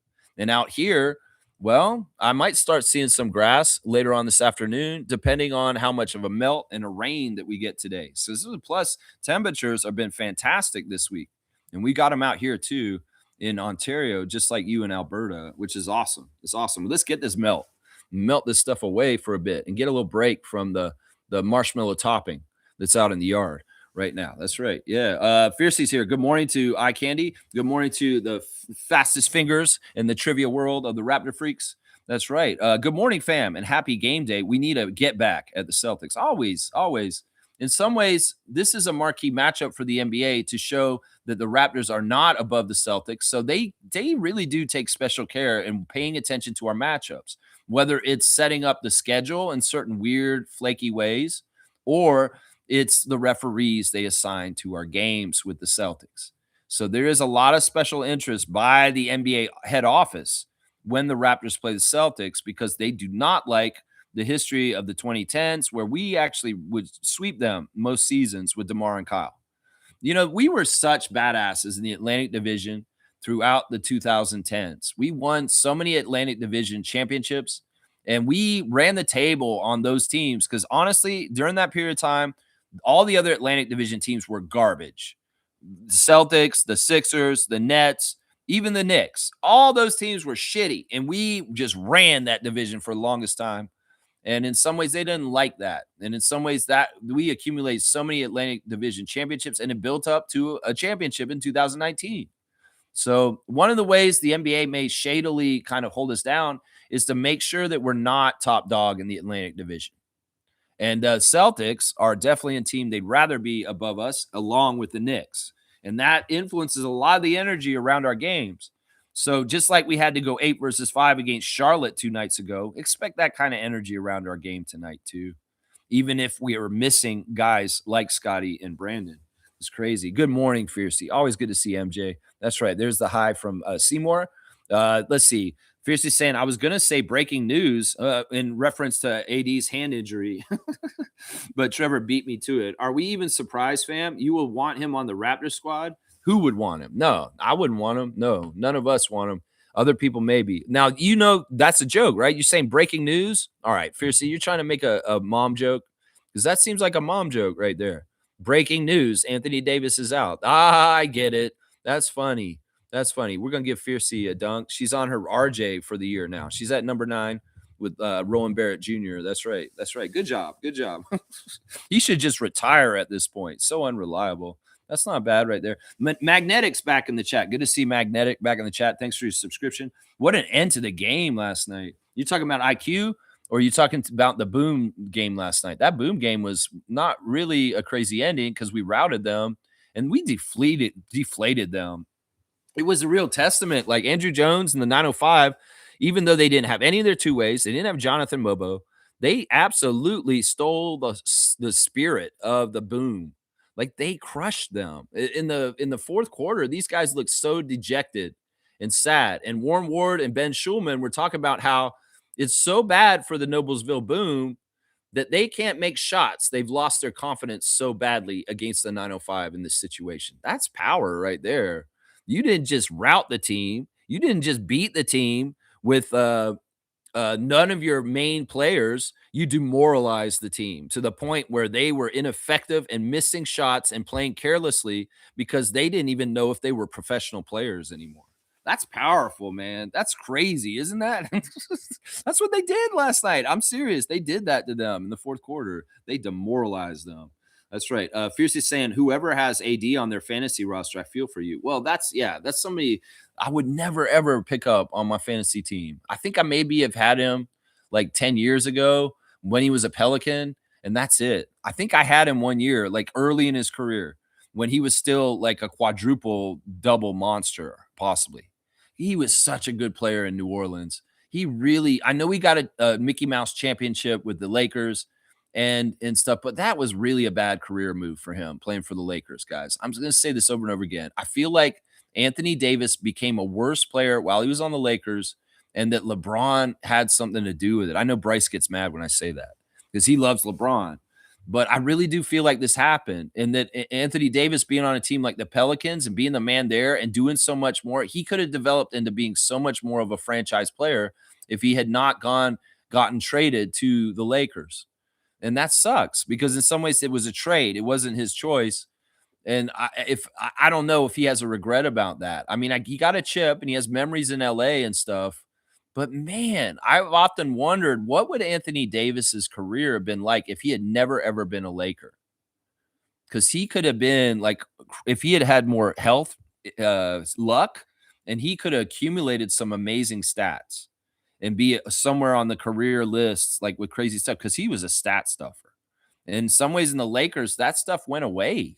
He wasn't as expansive with his stat lines and what he was doing in New Orleans. It's crazy, man. It's very crazy. Magnetic saying terrible shooting night from deep, though. Oh, you're talking about the Raptors game. Yeah, you miss them all game long. Miss 19 straight, but we'll make that 20th one when it really matters. And it was awesome, man. Such a good game. And I hope that people are starting to understand that Emmanuel Quickley is a hero. He's a winner, and he's somebody we should value having on the Raptors. I think that's the message from the last game right there. Shaq Lindsay saying, I think we are better when IQ plays off the ball. Allow others like RJ, CMB, or Sandro to handle the ball and let IQ shoot the darn ball. Yeah. Yeah. I'm okay with this too. I mean, the thing is, we want IQ to get his reps and his chemistry up as a point guard so that he's more comfortable doing that role solely. And that's really what this period of time is. It's not like he's forgetting the combo guard, shooting guard stuff that he's known for from his Knicks time. It's just that we're asking him not to do that right now. But what you're saying is awesome, Shaq Lindsay. And I agree. This is something that we should revert to because Scotty and Colin and RJ, these guys are plus kind of passers for forwards. And in some ways, we don't have to play, and especially with a quick shed option too. Emmanuel at point, he could go back to reverting to the offense, and especially if Scotty and Brandon are out tonight, well, we need Emmanuel to go crazy and take a lot of shots and try and fill a lot of points production for the Raptors in the absence of those two guys. So yeah, if Emmanuel's playing a little bit more like old Emmanuel, because people are missing tonight, and he's taking a lot of shots, and some of them are crazy. Let him do it, because that is the Emmanuel we may need tonight. It is the old Emmanuel, the shooting guard, off guard Emmanuel. That's right. Yeah, this is a good point by Shaq Lindsay.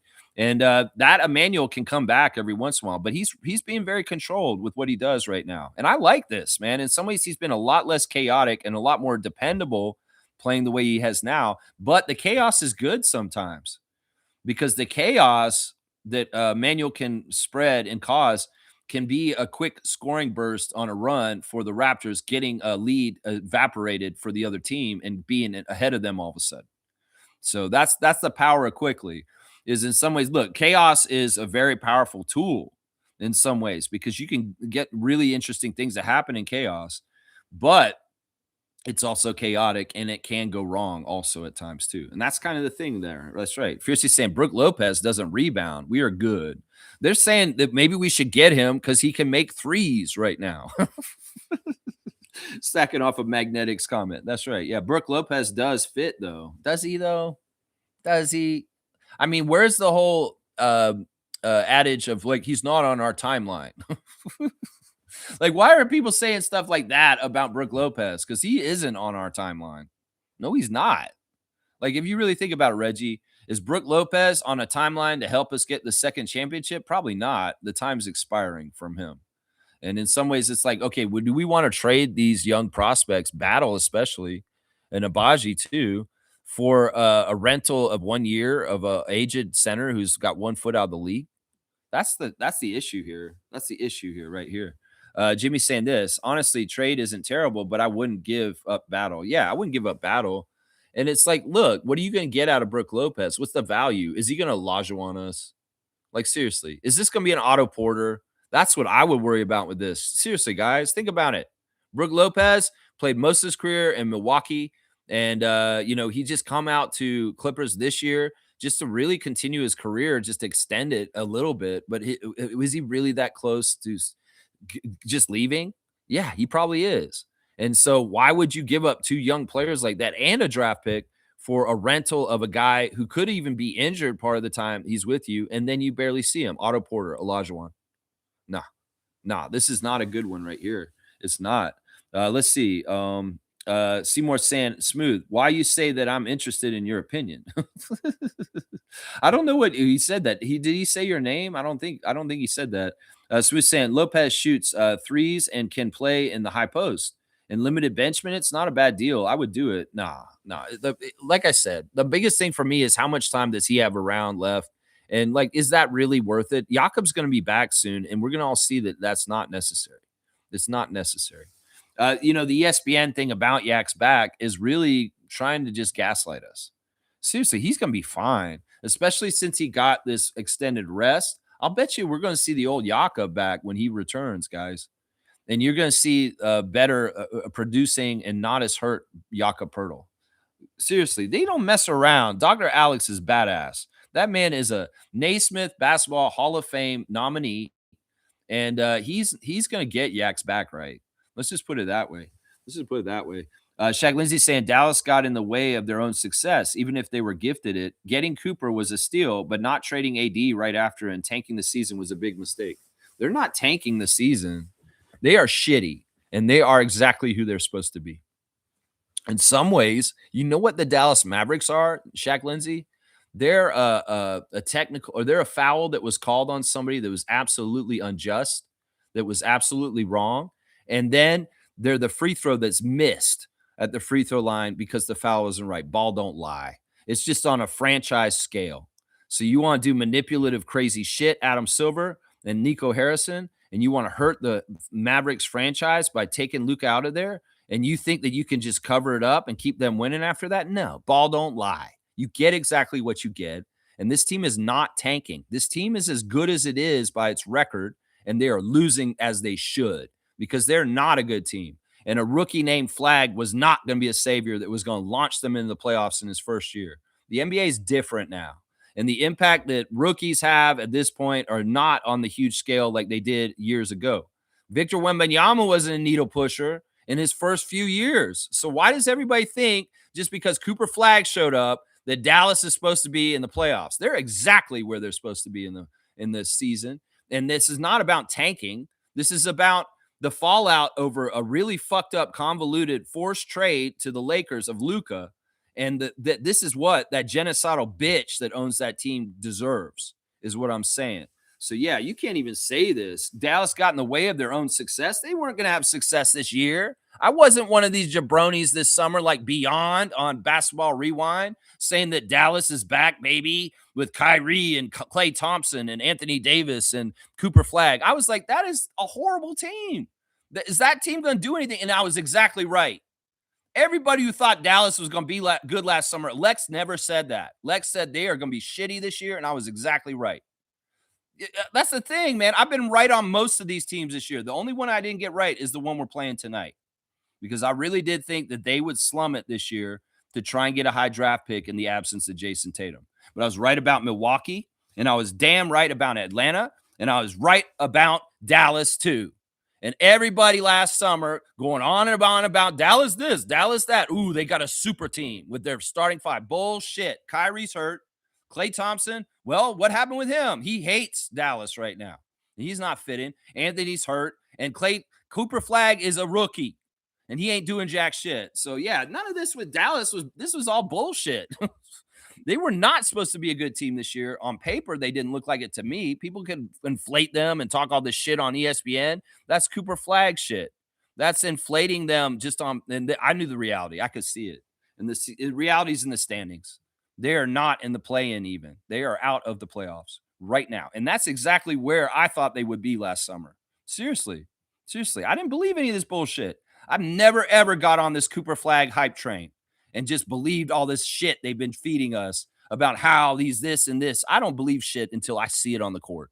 I don't believe shit because the NBA has burned me on this too often. Zion Williamson's going to be this. Zion Williamson, Ben Simmons, John Morant. They burn me so often with this bullshit of building up these stories and these superstars and golden boys and anointing them before they actually fucking do jack shit on the court that I don't believe jack shit about Cooper Flag until he proves it or shows it on the court. I give it after the fact, not before, like everybody else is doing in the media machine in the United States. So, yeah, I didn't believe this. And Klay Thompson's displeasure with being in Dallas and wanting to get the fuck out of there is symbolic of exactly what I thought was going to happen this year with the Dallas Mavericks. That's right. So, yeah, it's not a mistake. They're exactly where they're supposed to be. Infamous is saying, salute, freaks. That ESPN trade almost made me throw up. Laugh out loud in reference to AD, the physical defensive system we play. AD is not built for. Yeah, I don't think he would keep up with everything we do. That's another thing that Raptors fans aren't taking into account. Oh, we want Trae Young. We want AD. Are these guys going to fit the standards of what our culture and our franchise demands of our players? Like, seriously, ask yourself that question. Are these people Raptors? Is what I'm asking you. And sometimes that is the difference between whether I want them to come here or not. Are they a good person? Are they a knucklehead? Are they a person that works hard and plays hard? Or are they injured all the time? Or do they look like they're slacking on defense? Yeah, if they ain't doing it right, they ain't coming here. Because you don't even come in the door if it's like that. In some ways, you know what? There's so many people that say, I would never play for Toronto because I don't want to play in Canada. Well, there's a lot of us up here say we would never want some of y'all because we have a standard up here. And that goes the other way too. So that's part of it right there. That's part of it right there. 2 nights ago, that's all good. Magnetic knowledge. It's all good, my guy. It's all good. In some ways, we don't get it exactly right here, but we do fact check and we do try and get it right afterwards. That's right. Let's see. Infamous is saying Hornets lost almost identically to the way they lost us. Maybe we broke them. Yeah, it was a last second shot and they lost by 2, right? Siakam is awesome. We love the Pacers. The Pacers are awesome. Shaq Lindsay saying now they won too many games to get a draft pick and AD is probably untradeable. Yeah, that's great problems for them. I love it. I love everything you just said, Shaq Lindsay. I have no love for the owners of the Mavericks and the things they've done to that team since Mark Cuban was pushed aside and out of there. Yeah, get what you get. Seriously. And anybody who's kind of a Mavs fan that's pissed off at me for saying this stuff, it's all right. Listen, I'm sorry, but this is just how I feel. I have no love for that team. And in some ways, they get what they get, is what I'm saying right now. They get what they get. That's right. In some ways, this guy, Patrick, who's trying to run this team, he doesn't know basketball. He doesn't know what the fuck he's doing. And that team is being run just like that. Honestly, he had such blind loyalty to Nico Harrison that Nico Harrison just robbed his team right underneath him and did one of the worst trades in the world in the NBA's history. And he said he was a genius up until that time, and then he found out, and now he's fired him. And the Mavericks fans are like hating their own team at this point. It's crazy. It's absolutely crazy what they did to that franchise. Ran it in the ground. Some people speculate. This is what Cabby said on Fred VanVleet Unguarded. He said that he thinks that the owners of the Mavericks are screwing up the Mavericks in Dallas on purpose so that they can move them out of the state of Texas to Nevada to be a franchise in Las Vegas where they have their casinos. That's one theory. Another theory is that they want to make the team better all of a sudden or worse, either one, to try and influence the opening up of gambling in the state of Texas.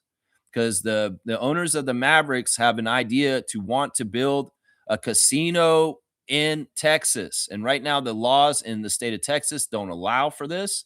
And they are actively lobbying to make the ability to build a casino facility around the Mavericks arena in the next stage. So there's kind of a push-pull there, whether the Mavericks stay in Dallas or they go to Las Vegas, and the owners want casinos built in Texas. That's the truth about a lot of this stuff that's going on right now. That's the truth. That's right. Let's see. Good Game saying AD hurt his finger in the softest way possible. Please, no AD. He is made of glass. He's probably the opposite of Scott. Just a little scratch on his hand. I'm out. I'm out, coach. I'm out. And Scotty could have like a arm dangling like this. He's like, put me back in. Put me back in. Which kind of player you want on your team? That's what I ask Raptors fans. Seriously.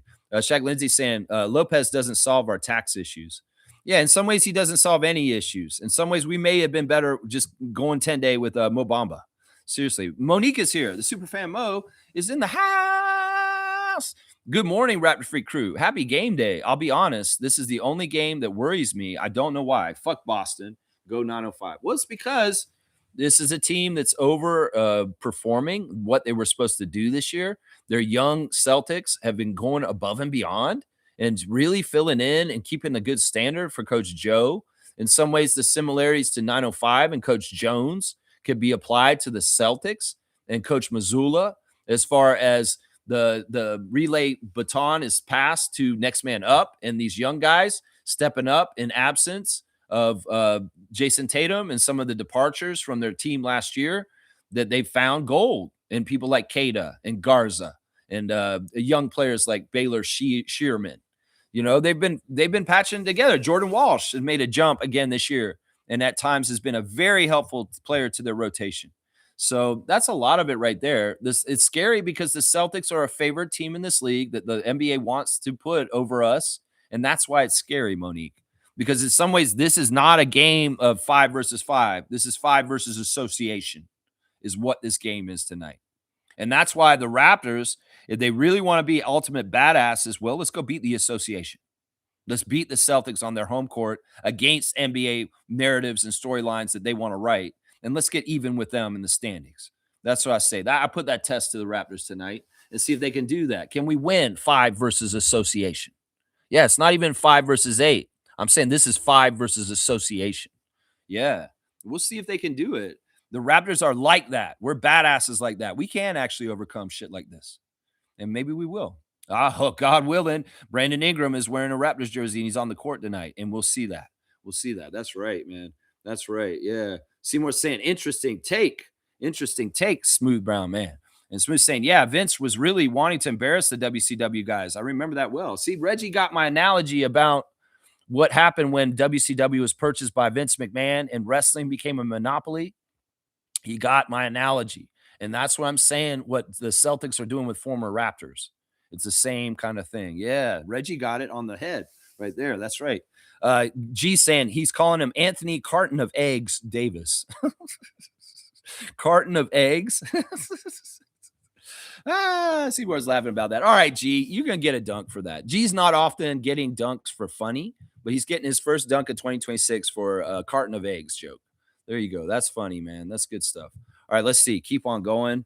Let's see. Nako's saying dinosaurs used to have feathers, so it's plausible. Well, no, this is true. Biologists say that birds are the closest relatives to dinosaurs, not reptiles. Like the dinosaurs from back in the day are more like a bird with their structure and the way they are. So that's why, the raptor claw is the same claw as a hawk's claw because it's a raptor claw. And the hawks are called raptors. Owls are raptors. Eagles are raptors. Those birds of prey are raptors. They all fall under the umbrella of raptor. On some sites you could put in raptor in the search engine and you don't get the basketball team. You get like a hawk on your search engine. Oh, that's a raptor. That's what I'm saying. So Hawks fans, it's an easy crossover. We all have claws that scratch. All right, let's see. Seymour saying, shit, if I moved to Shanghai, I'd still rep Raptors. Fans since 95. There you go. That's right. We're worldwide. We're all over. Even in Charlotte the other night, in a not very filled arena, there were a lot of Raptor fans there repping the Raptors, and they're local residents. I can tell. These aren't necessarily people that ever lived in Canada. These are just people that love the Raptors. It could very well be that part of that is because of a connection to Brandon Ingram and being from North Carolina.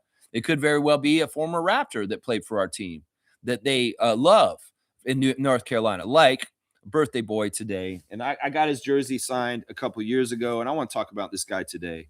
That's right. It is 61 years old today, and that is Tyrone Muggsy Bogues. That's right. This is my Muggsy jersey, and I've got him. He signed it. I met him at the Bell store at Yorkdale Mall, and he signed it. Where is the signature on here? It's hard to find. Either way, he signed this 14 jersey, but it's Muggsy's birthday today, and he's a North Carolina legend. Who knows? Maybe some of the fans in North Carolina became fans of the Raptors because Muggsy played for us in the early 2000s with Vince, because he had a huge following coming into the Raptors with the Charlotte Hornets. And also Del Curry was on our team too. So maybe some crossover started happening then when Charlotte fans were like, I love Muggsy. Muggsy's such a fan favorite. I just love him so much. Now he's on the Raptors. You know what? I kind of like the Raptors too. And who knows? Maybe that's how we got some fans in North Carolina sitting around wearing old purple Raptors jerseys. Yeah, Muggsy Bogues. Yeah, I remember I wore this jersey one time, a very memorable trip. I drove from Toronto back to Tallahassee to visit my family, and I went with my grandmother, who's still alive. She's 103 and a half years old right now. Yeah, she'll be 104 in June. Wow. But we went on a trip a long time ago, and it was a road trip, just her and I wore this jersey on the trip. And I remember going to Sonny's Barbecue in Charlotte, North Carolina, and wearing a Raptors Muggsy Bogues jersey in there. And I was like, I got some looks. Some people were like, I like your jersey, man. That's cool. So there's a little bit of connection there. That's right. There's fans for the Raptors everywhere, is what I'm saying. So happy birthday, Muggsy, 61 years old. Of course, we know that Tyrone Bogues played for the Raptors. Hang on just a sec. Let me get this right. Tyrone played for the Raptors for a couple of seasons. I believe he was with us for 2. And he played 83 games total for the Raptors in the years that he played for us. He started for us 5 times, and he averaged about 5 points per game in his period of time with the Raptors. He did play for us in 3 games in the playoffs also. So, yeah, happy birthday, Muggsy. We love you. You're a great Raptors alumni. 61 years old today, Tyrone Bogues. Yeah, I just got to bring him up real quick. Just bring him up just a second there. Seymour saying, even Nick Young said Washington is a career killer city. Laugh out loud. He was a wizard. Yeah, he knows because it partly killed his career. He should know firsthand.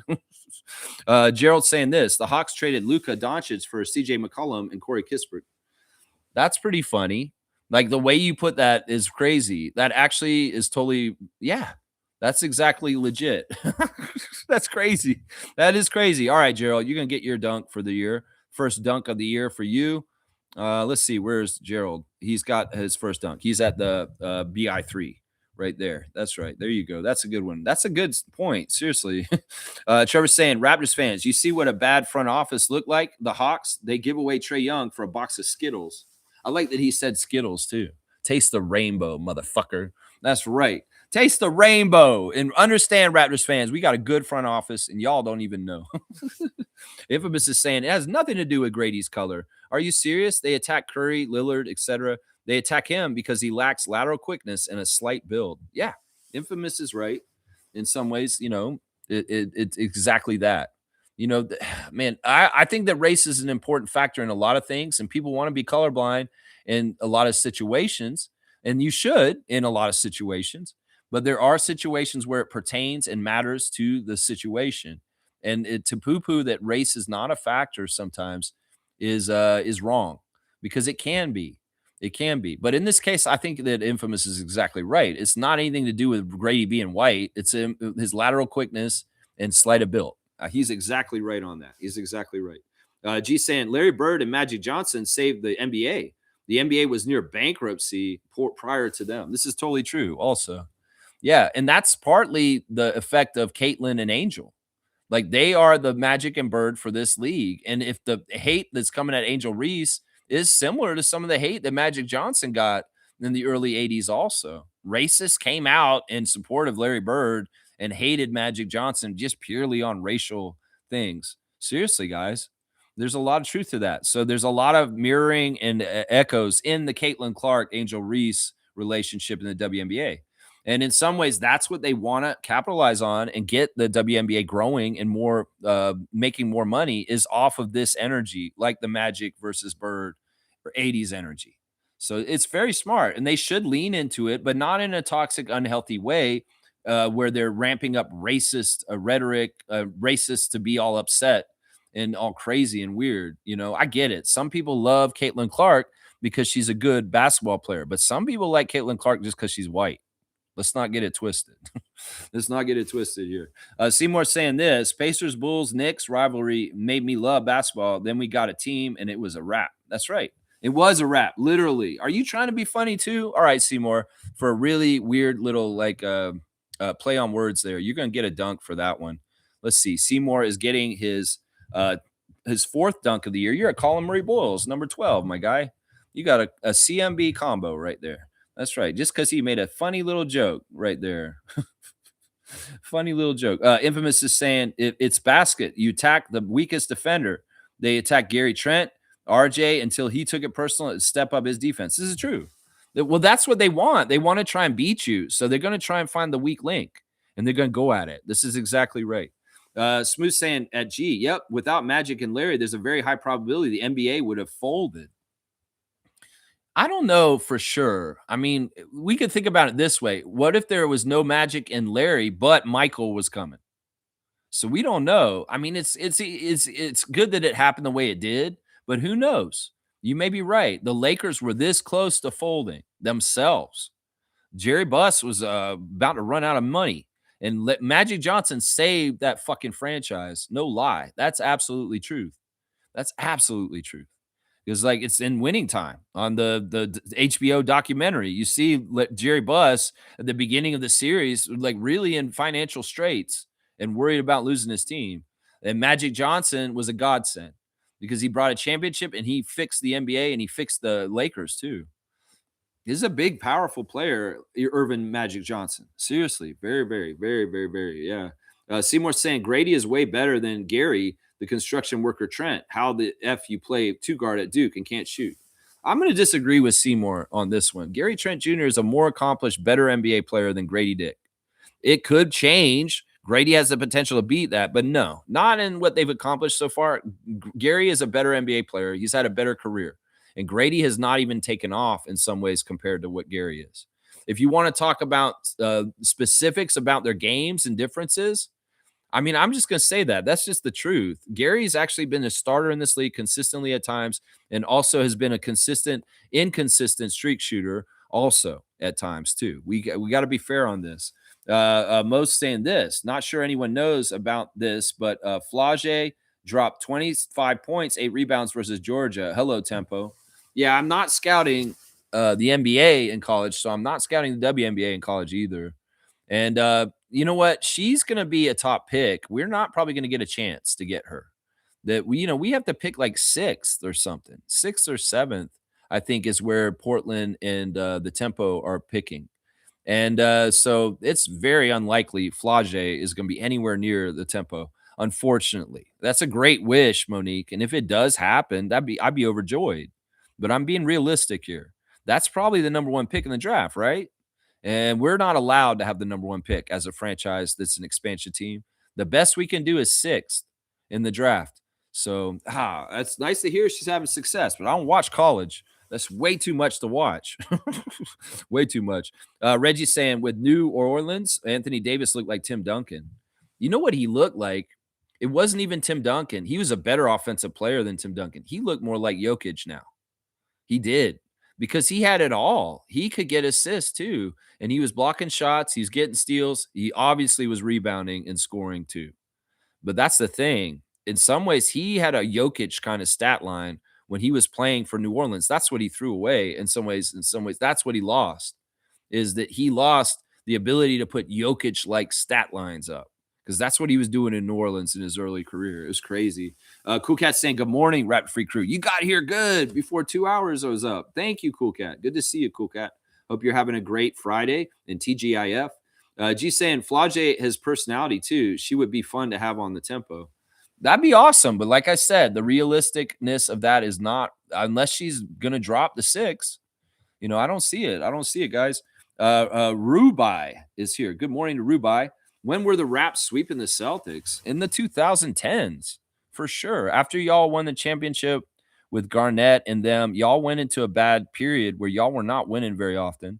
And we swept y'all a lot in the 2010s when Kyle Lowry and DeMar DeRozan played for us. So yeah, we've swept you guys at different periods of the history of the NBA. And yeah, in the 2010s, we were sweeping y'all. You don't believe me? Go look it up. Go look it up. We've swept the Celtics on season series in the past, for sure. For sure.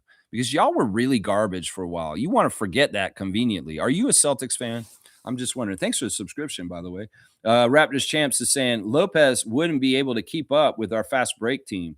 Dallas will suffer their karma.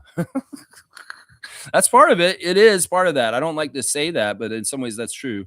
Superfan saying, hope some Raptor Freak crew members consider applying for Wayne, Embry, and Teresa Fellowship right now. Deadline is January 18th. Yeah, you know what? We're not really in the age bracket for this. As much as I would love to do that, they had an interview at 9:05 in the game recently where they had the fellowship recipients right now, two nice young ladies who were talking about doing it and how it's really been fun. It's a great entryway to get into sports management and possibly get your foot in the door with a job for the Raptors. Fantastic. But they are looking for people in their 20s. And they're younger people, like people that are in university. And most of the Raptor Freaks are my age, and we're middle-aged. So, unfortunately, Mo, this is not likely. I'm not going to apply for it ever because I'm over the hill. I'm done. I'm past my prime for getting involved in sports management and trying to have a root in my career like that. So, I'll just do what I'm doing. I'm happy in my lane. But if anybody else wants to go do it, and maybe I shouldn't be so ageist and saying, we're too old for it, Mo. We're too old. They want younger people because they want younger people that have a career ahead of them that could be long and that could be prosperous to help them. And so, I mean, if there's anybody Bryce is in Kentucky. He's young. He could do it, but he doesn't live here. But most of us are all older and are middle-aged. And it's not likely that any of us will apply for it. You should apply for it. Why don't you do it? Seriously, you should. Seriously. Shaq Lindsay saying, I didn't think they were good. I thought their success was their failure. Oh, you're talking about Dallas and like the fact that maybe they should have just full on went into tank mode. Well, the NBA don't want that. And Dallas is one of the few teams in the NBA that's actually been very penalized for tanking on purpose. So, yeah, no, they got to be true to who they are. And honestly, either you build your team so badly that you're tanking out and getting a high draft pick, or you just set where you are in the standings, and that's just it. In some ways, people being all or nothing in the league is stupid. Fans have been like this the last few years, where they feel like anything in the middle is a failure. It's so dumb. It's because in the 2010s, there was a period of time where there was a purgatory in the middle of the NBA in the standings where you're not going to get enough upward mobility to really challenge for a championship in a realistic way. And you're better off going all the way to the bottom and getting a high draft pick and hoping you slingshot up. That's the failed mentality that is, it used to be true. You could do this, but and nobody's keeping up with the news in the NBA and how it changes with the rules and the cap. And all these fans are working off of old ideologies that are not true anymore. You can do this from the middle now. That's the thing. The parity league has allowed for this, that you could be a middle of the pack team like Detroit, and all of a sudden you're at the top of the conference in the year. I'm just saying, parity is for real in the NBA this year. You have to do things right, and any team can get up to the top. And it doesn't matter if you're starting from the middle or the bottom or near the top. You can make your way up to the top, anybody at this point. And the whole myth about if you're in the middle, you're in the purgatory of the NBA is dead. And that's the thing that fans need to let go of and stop having as their mentality. In some ways, that's informing Shaq Lindsey's logic about what the Mavericks should be doing this year. There's nothing like this anymore. Slumming to get high draft picks is dead. Adam Silver hates it, and he will punish the hell out of your team for it. So understand the new rules, NBA fans. Stop being casuals and stop not keeping up with the current news and the current affairs of the NBA and how it is. And this is how it is now. And if you're going off the old model of the superstar model of the Heatles and the fucking superstar trio build to make championships, that's dead. And the whole idea that you can't get to the top from the middle is dead also. You can now. And that's the new NBA. And that's why it's better too. This new NBA is better than the old NBA. Superstar teams were boring and stupid. And team teams are the real thing. And the fact that every single one of the NBA teams, all 30 of those teams, that they're run properly and done right, have a real chance for Larry O'Brien is a better thing than ever in this league. And there's not just a small select haves and a whole bunch of have-nots. It's way better for the league the way it is right now. And it's fantastic, honestly. And this is part of the reason why we've had a different champion every year since the Raptors won their championship. So it's a lot of that, man. We just got to understand what the new league is. And a lot of fans are running off the old ideas about how to win in the league, and they're wrong, and they're not keeping updated with how it works right now. That's it right there. Yeah. Rubai is saying, give them the education. That's right.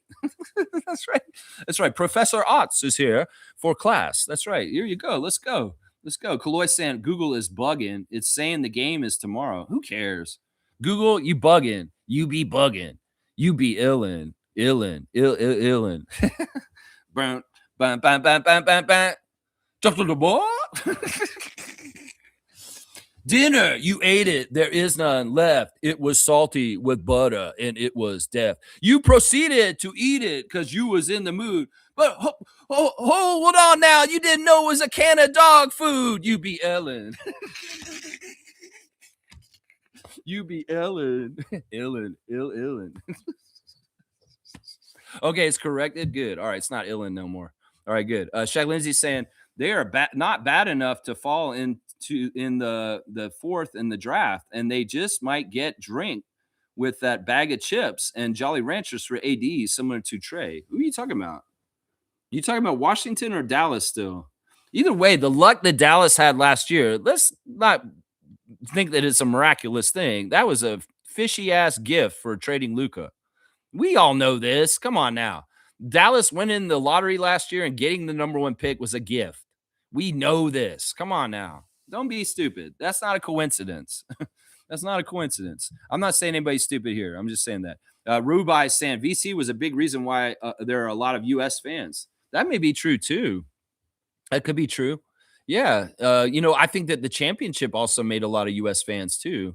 That people saw that run with Kawhi and they were like, man, we love seeing you guys beat the Warriors. The Warriors are annoying. We really don't like them. And because the stats showed that across the country of the United States, the state of California was rooting for the Warriors. The whole rest of the country was rooting for the Raptors as the underdog against the Warriors in 2019. So, Vince is a long time ago at this point. That's like 25 years ago. And in some ways, yeah, older fans may have got into the Raptors because of Vince, but more newer fans is probably because of the championship. It's probably because of the championship. But yeah, that's a good point. Vince is a gateway to get Raptors fandom. That's for sure, especially with those dunks and the highlights, man. Most giving my cutoff. W Stream, W Vibes, go Raptors for life. Keep at it always, Lex. Raptor Free Crew strong forever, just helping me limit the comments. Yes, thank you, producer Mo. A very, very important part of the Raptor Freak family and a very, very important part of this channel. And I appreciate what you do. You are grinding. I know she's grinding like crazy. And she's not here every day because she has that grind. And I understand that. I understand that. That's right. Chloe's saying, hey, Grady's lateral quickness is improving. I agree with that too. That's right. He's trying. He's trying. Shaq Lindsay saying, I think the betting is out for AD. Is he going to wear sandals and shorts or pants and dress shoes? That's the bet lines now. They're not betting on how many blocks or rebounds he's going to get. They're betting on whether he's going to wear shorts to the game as he's sitting on the sideline. I mean, in some ways, those kind of bets are better than the bets on the individuals in the game. You know, that's kind of more fun. It's more interesting. But yeah, I'm totally against individual prop betting. I think that the prop betting should all be on team stuff and that you put a target on individual players when you make the betting around players. And you also open it to malfeasance and fraud like Jonte Porter. You don't have any singular player betting. I know that's, oh no, but I want to bet on LeBron. I want to bet on LeBron specifically. Yeah, fuck that. Just bet on the teams and bet on the spreads and bet on that kind of stuff.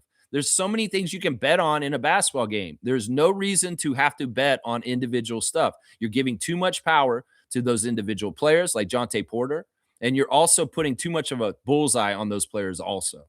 Is you put it all on one player, you lose it, and then you have a deranged fan who lost their life savings because Bradley Beal didn't fucking make one more rebound, and all of a sudden you got some crazy ass fucking 90s thriller with Michael Keaton starting in it, and you're all creepy, and somebody got hurt, and it's just not didn't need to happen. That's kind of the shit I'm thinking right now as far as the prop betting. But you go ahead, bet on his apparel when he comes to the game when he's not playing. That's funny, man. $20 on sandals and shorts. There you go. All right, Shaq Lindsay, you're being funny. All right, we'll give you one. You guys are being funny today. There's definitely a comedy around the channel today. You got that Colin Murray-Boyles 12 combo now, Shaq Lindsay. You got that combo 12. That's right. Superfan Mo saying, get all your all-star votes in, regardless of what you think. North Rising. That's right. Well, Scotty has risen in the all-star results, which is fantastic. It shows that we are having a little bit of punch power with our voting all of a sudden on that. I would say go vote for everything you can vote for, especially politics. Make sure you're voting on every level of government and politics, local, all the way up to federal. Just make sure you're voting just in general. And that includes the all-star. Sure. Keep voting. That's right. Salute to grandma, 103. I know. 103 and a half, man. We got to give her that half. She's 103.5, man. That's like a FM radio station. That's right. That's like a hot radio station. Hot 103.5. That's right. We coming in fast with all the latest hits. That's right.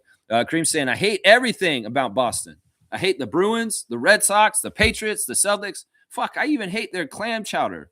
But what I hate most is fucking Peyton Pritchard. That's high esteem and praise and compliment for Peyton, I'm sure. And Celtics fans would probably laugh at this comment right here. We need Jacoby and Shed to play their best defense game to date.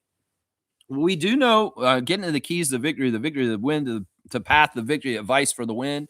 I would say we do know that the reliance of the three-point shot for the Celtics is something that is part of the key to try and beating them. If you can guard that line well and somewhat take that away from them without sacrificing the paint and letting them go crazy with points in the paint, you just got to try and suffocate them and not let them get their spots. A big thing that the Raptors and the Raptors 905 do in their philosophies is make the other team uncomfortable. Don't let the other team get to the spots they enjoy shooting from. Don't let them do anything easy. Get deflections, get fingers in there, be a pest, be all up in their business, be close to them like you're breathing down their shoulder, and they are not like, look, get away from me. You want that kind of shit. Because if you can have that energy around a team like that, because the 905 did it last night in Noblesville and absolutely annoyed the hell out of them and stymied them, that's the key to the victory right there, is don't let Derek White and Peyton Richard get comfortable. Don't let those dudes get to their open spots with the threes and nail them. Stay on them like white on rice and don't fuck around. Just really, really make them uncomfortable. That is a big tenement of what Darko is saying this year. He said it in training camp in the clip on Open Gym. He said, give them hell, put them in hell. That's what he said, that crazy Serbian coach. He said, we want to bring them hell. So that's what we got to do. We got to come out there and be a force that's so pestering and so disruptive and so uncomfortable for them. A big part of when the Raptors get in trouble is they're playing lackadaisical on defense, and the other team's getting good vibes and good feelings and good momentum because they make a couple of shots and they got good things going. And all of a sudden we're in trouble because then they're getting in a rhythm and they're starting to get certain scores on their team going. That's a big key to the victory for the Raptors is don't let these guys even get a chance to feel good. And there has been some success with containing Peyton this year when we played them. He's had a couple games against us where he has not gone off like he has in the past because we've actually shadowed him really well. One of the things I really liked about a game earlier this year when we played the Celtics, and unfortunately this is not going to be possible with Chucky, was there was a lineup that we put out there with Shed and Chucky that absolutely was very interesting as two small guards chasing around Pritchard and White. And that in some ways is kind of, if we could do this, I would love Elijah Martin to be in the rotation tonight and see if he could be a pest in tandem with the other guards, Quickly and Shed, to come at those guys and just be on top of those two guys. Because those two guys are really, Brown's important too. But those two guys in particular are really the X factors for the Celtics' success this year, is how much is White and Peyton contributing to their success. So if we can get in their way, and I know you put a list of Jacoby and Shed, well, I want to see Martin in there adding to the mix of physical defense on those guys, and Quickly can do more than we give him credit to also. And that's what I say right there. That's right. Play our best defense to date. I love that, Kareem. You're exactly right. Trucker Kaz is here. Good morning to Trucker Kaz, a great Raptor freak, a great fantasy player. What is he saying this morning? He's saying, good morning, Lex and Raptor Freak crew. Flage is currently projected at number 5 on Tankathon's big board. It is possible we can get her if she slips. Ooh, okay. So you're telling me there's a chance?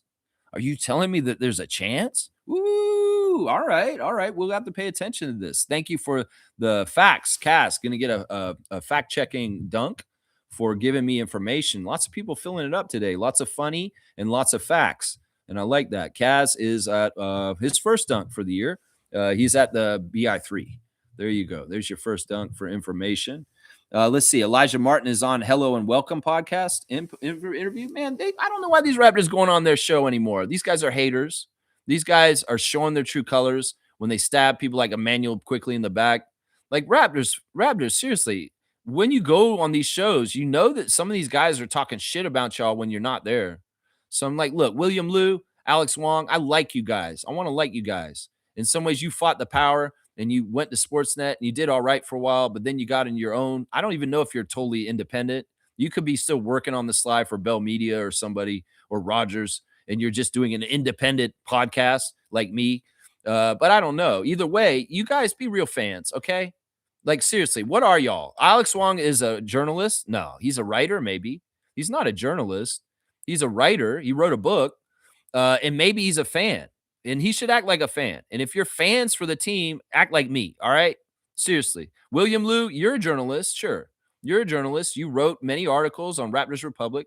You did a reaction podcast for a long, long time on Raptors Republic, which I used to listen to. And that's actually when I last time I listened to you. I haven't really watched you on Raptors Show or anything you've done on Hello and Welcome, other than when it's a good interview with a Raptor that I have to hear what they have to say. But I don't listen to you guys when you're just spousing on your shit on your show by yourselves, especially because half the time, sometimes you're hating. So, I mean, just respect these dudes. You learned something, William Liu, when you made fun of Chris Boucher's body and said some bullshit about him years ago. And it was embarrassing, honestly, for yourself. And in some ways, Chris set you straight on his show, Hustle Play Podcast. So I'm just say this, be nice to the Raptors, be real fans. If you're a fan, Alex Wong, if you're a journalist, William Liu, be a journalist and don't be a speculator or opinion baser. You got to choose. That's what I'm saying. In some ways, like there's a line between opinion and journalism, and in some ways, Josh Lindbergh is journalism. I said that already this stream. He's journalism, but he will write opinion pieces sometimes. But most of the time, he's a factual, just news guy. Blake Murphy, journalist. You know, but William Liu, you're kind of a hybrid. Are you a fan or a journalist, or what are you? What are you exactly?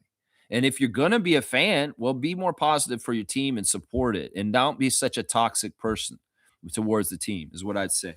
Is what I say. You better be nice to Elijah. Is what I'm saying too, and none of your snarky little weird comments that are kind of maybe on the down low, kind of degrading to the Raptor, because you guys do that too sometimes. Let's see. G saying that Flage's stock has dropped. Mock drafts have her at 12, so there's a chance that that's her stock has dropped. See, I don't pay attention to any of this shit. I really don't. I really don't. Okay, so maybe there is a realistic chance. I really thought that she was the top prospect in this draft coming up for WNBA. I thought that I'd read that somewhere that she's definitely like a top 3, but you guys are saying she could drop as far as 12. Okay, then maybe she is realistically a target for Teresa Resch and Monica Wright Rogers. Yeah, okay, interesting. Baseman saying this: as for Canadian goods, Lex, I bought a folding EMNO F7 e-bike, Canadian made, folds into the trunk of my car, and is big enough for a 6'6" person to ride. That I'll be using it to get to work since my work is 4K. That's cool, man. So it's e-bike. It's a Canadian made e-bike, and it's sturdy and strong to be able to carry a big dude like you. That's awesome, man. All right, we'll put that on blast. I like that. It's MO F7 e-bike. Canadian made, Canadian bought, straight goods on Canadian goods from our guy, the mischief man, the base man, Jay. All right. I'm gonna give you a dunk for this, man. Not often do I get suggested for straight goods on Canadian goods segment, and I like it. I actually like that. If you guys have products you guys want to share with the stream and more knowledge on Canadian brands, because honestly, Canadian brands aren't put in the advertising on TV and other places as often as American brands often. So we need brand recognition and brand introduction. And in some ways, word of mouth in this level like this is actually very helpful. Chapman's ice cream is fantastic brand, but do they have commercials like crazy on TV? Probably not. So we get the word out this way too. That's what I'm saying, right? That's right. Everyone's saying what really sparked the NBA, Dr. J. I mean, there's different eras. Now, Dr. J's era, he was ABA though. And this is the thing, that what Dr. J symbolizes for the history of the NBA is the closing of the ABA.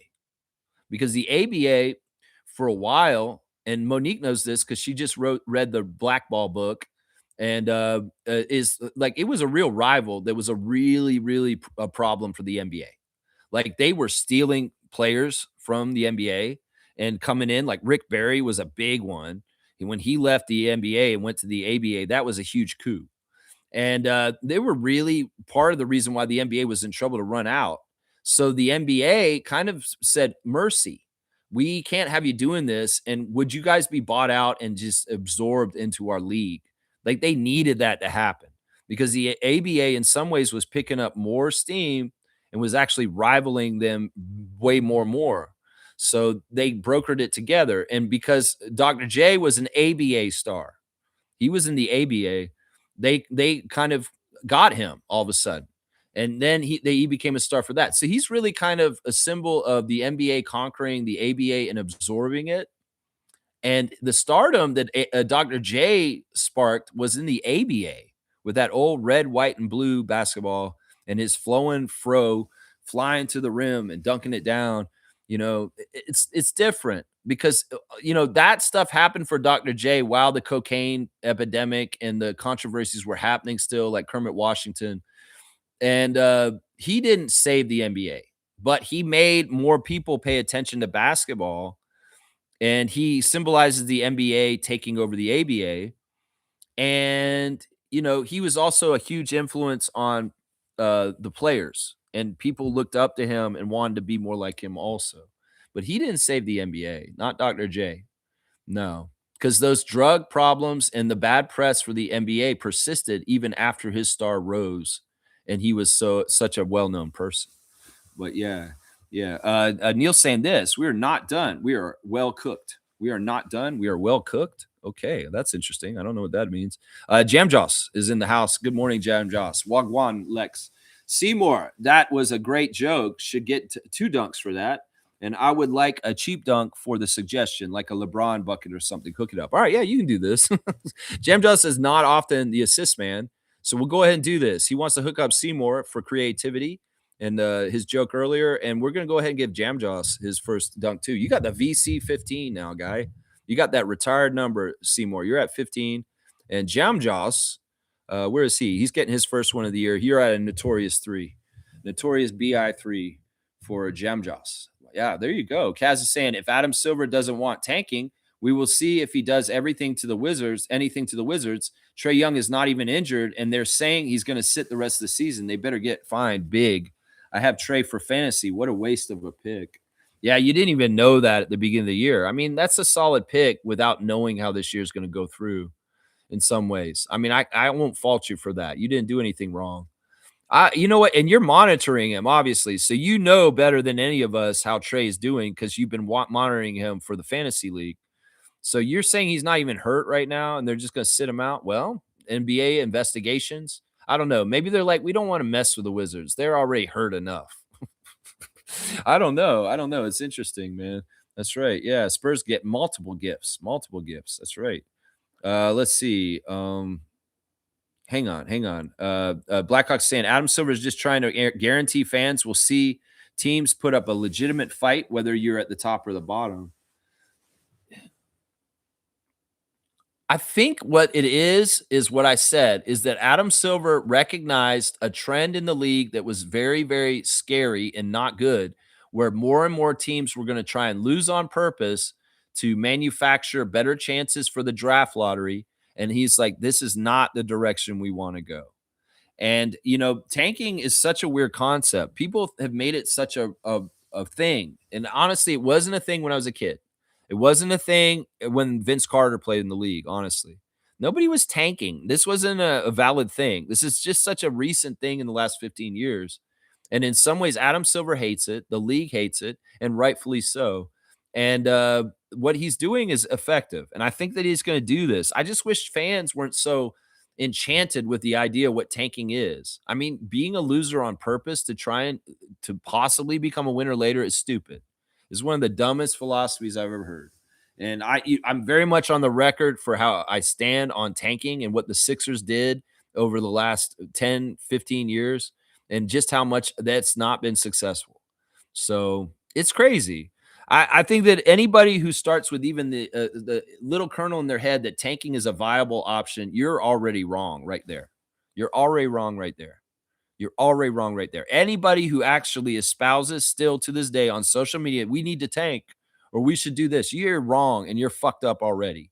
Just the fact that you think it is a viable option and or even a strategy, it's not. And it has to die. And fans that promote it as what they want their team to do, y'all are toxic and y'all are absolutely wrong. You're absolutely wrong. That is not the way to build your team towards the next championship, is what I'm saying. That's what I'm saying right there. Yeah. Kareem saying somebody asked Grok to put them in a bikini. Okay. I don't even know what does Gronkowski have to do with this? Oh, is that AI? I don't know. I don't care. Trevor's saying, what do you think if we get Trey Murphy will help with the shooting? He is the number 1 3-point shooter this season. So, okay, Trevor has a whole different strategy to helping our team. We're such a bad 3-point team. Let's go look in the league and see who's the number 1 3-point shooter and just get him. I know he's very good friends with Brandon, and he's not a bad player. He's the kind of player that I would welcome in Toronto, but I don't know what the price tag is. And I believe he's on my fantasy team right now, and he's hurt, Trevor. I don't think he's actually been playing most of the last month or so.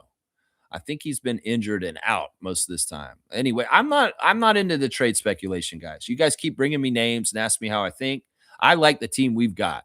And if we can stay healthy and just play with this team, I'd be happy. I don't see where we need things outside of things. And other people say, well, we can always improve the team. Yeah, but do you know what Bobby's actually even thinking? And is this a futile kind of exercise to just kind of like, let's just throw darts to the wall randomly every which way? No, let's just watch and just enjoy. And if Bobby comes up with something and we hear breaking news, then we'll react then. is what I'd say. Because it's like, yeah, we could go over every single player in the league and say who's a good fit with the Raptors. That's right. Kaloy's saying it's nice to see the voting is working with my 5 accounts on NBA. He's voting 5 times for All-Star because he's got 5 accounts. Crazy, man. Crazy. That's crazy, man. Seymour saying The Fan with Robert De Niro, classic. Yeah, that's a good example of delusional fan going psycho and being very dangerous. And, fan is a short form of fanatic. But, there's fans, there's fanatics, and then there's freaks. And that's a whole other level of passionate, positive fandom for your team. If you're a Raptor freak, you are different than just a fan. Let's just put it that way. That's part of how I marketed this channel for a long, long time. Chloe's saying my game plan tonight, rebound, rebound, and rebound. That's a good one. I like that. Wayne's here. Good morning to Sergeant at Arms, Wayne Strainer. Morning, Raptor Freaks. Game day. Love to participate in a stream focused on our roster and its potential instead of who would fit or not fit. We were salivating over Bamba. Who's the next savior now? I know. It's like Mo Bamba, the whole thing with him recently just shows just how out of touch some of the Raptors nation thinks just easy answers are and how the reality of the NBA actually is. This is not just like, go get this guy and he just magically saves everything. The NBA is hard. The NBA is difficult to substantiate consistency of who you are and your player build and what you put out on the court every night. And in some ways, there's insiders that work on the teams, the coaches, the front offices that know more about the individuals that are around the NBA than the fans do. And in some ways, the fans can idealize and think that this is this and this, but the reality is totally different. And that's what I have to keep reminding pie in the sky fans that just think everything's so simple and easy and that they know all the answers. It's really not easy to find the right people. And congrats to Wayne. Thank you for coming in. I agree. I'm with Wayne on this all the time, man. Let's just talk about what we got. Let's talk about a roster. Let's talk about game planning for the Celtics and shit like that. That's what I'm talking about. That's right. Bobby was not digging La Bamba too thin. Yeah, I don't know what the exact reason is. It could have been financial. It could be all kinds of different reasons. It's not proprietary for us. He could have farted really smelly on the bus and everybody said, yeah, we got to cut him. I don't know. I could make that up and just say that. Yeah, Mo Bamba, he's Stank Bamba because he stank Bamba out his ass. And everybody's like, no, we can't have him on the team. Sky said, Bobby, you got to cut Mo Bamba because he's cutting the cheese too much. I don't know. I can make up any kind of excuse for why Mo Bamba didn't work out, right? Because there's a coloring book with no paint or coloring in it. You can color whatever colors you want to in the mystery of Mo Bamba. You go ahead. I think it's flatulence. And I'll stand with that. So let's just circulate this around Raptors fan nation, the misinformation, the disinformation. Oh, Mo Bamba got cut because he farts too smelly. Yeah, let's go put that out there. Doesn't that sound ridiculous? Yeah, that's how half the shit that Raptors Nation says sounds to me. Is it sounds that stupid, right? Oh, he smells so bad. Damn, at the end of the bunch, it's like, man, you got to understand. I don't know what he was eating. Let's just put it that way. Yeah, big facts, 100%. That's right. G saying, in all fairness, Will Liu defended IQ and said he was overhated on his last stream. Good. That was after he hit the shot. That was after he hit the shot. In the week before, leading up to it, he was throwing him under the bus. And yeah, all right. In all fairness, all right, I'll give him credit for that. Chloe's saying Will Liu is too emotional for his own good, though. He crashes out so bad when there's a bad loss. Man, that's alcoholism to me. Not him, but for me, I had alcoholism that I'd ride or die with the Raptors and I'd crash out and I'd hit the bottle hard after losses. And then I'd feel worse because I was hungover and dehydrated and felt like shit. So I was even worse with my negative attitude about the team. So I would say to anybody who's a Raptors fan who drinks a lot after they lose, yeah, in some ways, that's part of the reason why you're so negative. And that's part of the reason why you have toxic attitudes is because you're destroying your body in sadness when you lose. And I know I did that myself for many years. And that all ended with my divorce. And that was during the Bosch era. Yeah, I was drinking my face off after Raptors losses in the late 2000s. And yeah, it was the height of my alcoholism in some ways. I don't know if Willie Lou drinks, but I'm just saying if he's crashing out emotionally like that, sometimes that's what's tied into it.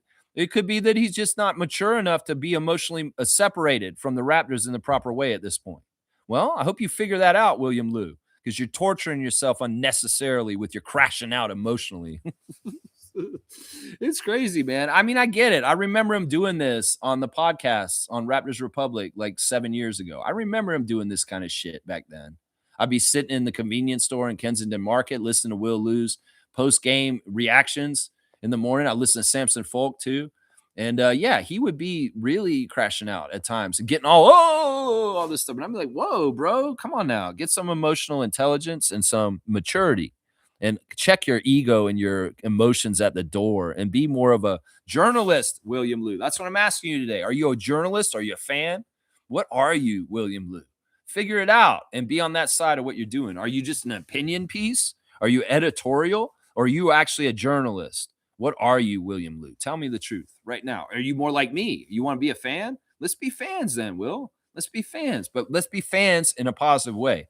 How about that? Yeah, Kaz is saying, yes, Lex, trade when he was still on the Hawks and came back for a few games. Since the trade, the Wizards are saying he has an ankle injury now. Okay. All right. Yeah. Yeah. Sure. Sure. I think that I mean, he read the room. His teammates weren't really with it with him, and they weren't trying to play him. And well, that's that. And well, he's a Wizard. That's it. That's it right there. Interesting. Well, I want to see if he comes back this year. That's right. I want to see. Kaloy's saying, yeah, they're following the Raptors playbook. I'm not even sure who you're talking about. Let's see. Monique's saying it's announced Mariah Amber is hosting the All-Star Weekend third time via Instagram. Always happy for good people. That's because she's the best at her job in the league. You know, the Raptors have some of the best people at positions in the whole entire league. And Mariah Amber, as an in-game ops voice in the arena with that raspy voice, that Kathleen Turner deep voice, is just really good at what she does. And that's why the NBA calls her up, and she's an all-star as an in-game ops announcer. Yeah, I'm not surprised by this. I told her at the 905 game I went to this year because I ran into her. I said, the magnificent and amazing Mariah Amber. And she went, oh, thank you. And was so flattered that I said that to her. But I believe it because she really is like that, Monique. She really, really is. And yeah, keep going with your success, Mariah Amber. Keep going and rep the Raptors right at All-Star. Rep the Raptors right when you're there. Seriously, make sure they know you're from us. Seriously, because in some ways the NBA is going to try and show, oh, she's just this amazing announcer. No, they need to know that you're from our franchise. They do. You're representing us as an all-star for in-game ops. That's right. Shaq Lindsay saying there is one trade that I found interesting. I know Raptor freaks will have my head, but I'll just say it. IQ for James Harden. Not saying I would do it. No. In some ways, the argument in this one is not who's Hall of Famer and who's like the greatest player between the two of them. Who's on which path in their journey in the NBA at which point in their path. That's what I say. And you know what? James Harden, what does he have for success in his career in the NBA? And what makes you think he's going to get it before he's done? That's the other thing. He's a dead end at this point for the rest of his career. In some ways, if he was going to win a championship, he would have won it years ago and more of the prime of his career. And IQ has more winning potential for Larry O'Brien's at his point in his life right now than James Harden does right now. And I'll put that in the bank right now. Yeah, IQ has more of a chance to win a Larry O'Brien at this point than James Harden. And it's not just because James is closer to the end of his career than IQ. It's also because of the player type. I would say that also. So let's see. Neil's saying this because that's what we're doing, right? Why are we building a team? We're trying to build towards the next championship. And if that building block coming in is not adding up to getting you closer, Trae Young, Anthony Davis, James Harden, then why the fuck do you do it? Just because it's a name? Just because some people see the name, they're like, oh, that guy's good. I've heard of him. He must be good. Yeah, we got to get him on the Raptors. No, that's uneducated. That's uneducated fan, not really looking at the nuts and bolts and the reality of that individual and what they bring and what the reality would be if they came here. So that's the thing. You can look at names and be like, oh, that's James Harden. Oh my gosh, he's one of the greatest ever. Yeah. But what is the fit and what is he and what is going to happen? And is that actually helping us get to the second championship for the Toronto Raptors? That's what I'm saying right there. That's what I'm saying. Neil's saying this. I'm a good fit for the Raptors. Put on my lemon pepper steppers and jet suit. I'm ready. Zoot. Okay. All right. I like that, Neil. That's weird and just kind of out of the blue. We're a little bit surreal today. So we're going to go ahead and give Neil a dunk because he's a great fit with his lemon pepper suit. That's fantastic, man. I actually really love that wackiness right there. All right, Blackhawk. Wow, this is your first dunk of the year. You got the notorious BI3 for 2026 right there. That's right. Fiercely saying, awesome for Mariah Amber. She is amazing and has great energy. She is really awesome. She really, really is a great person at her position for our team. And I think Strizzy's also equally amazing. I think that Mark Strizzy does a fantastic job with his cadence and his delivery on the player intros and the way he does that. He does a really good job. Hervey's always been good the whole time since he's been working with the Raptors from the start. And then, of course, that other person in the team, Four Corners, is an excellent house DJ and the work he does for Scotiabank Arena's environment and what he does at the turntables. So, yeah, we've got a good in-game ops crew. And Mariah Amber is the captain in some ways because she's the one getting the trip to All-Star. But I would not sour any of those other individuals I just named for their excellent work. The chaplain, Herbie Kuhn, is obviously a Raptors legend.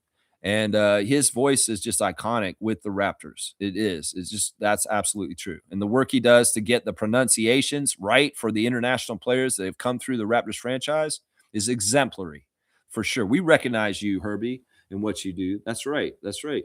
HC saying Monique's got another cutoff, serious cutoff now. Yeah, I'm at 220. We've been pushing to 3 hours a lot lately, but in some ways I've been okay with it because I had a little bit more extra time to be able to do it.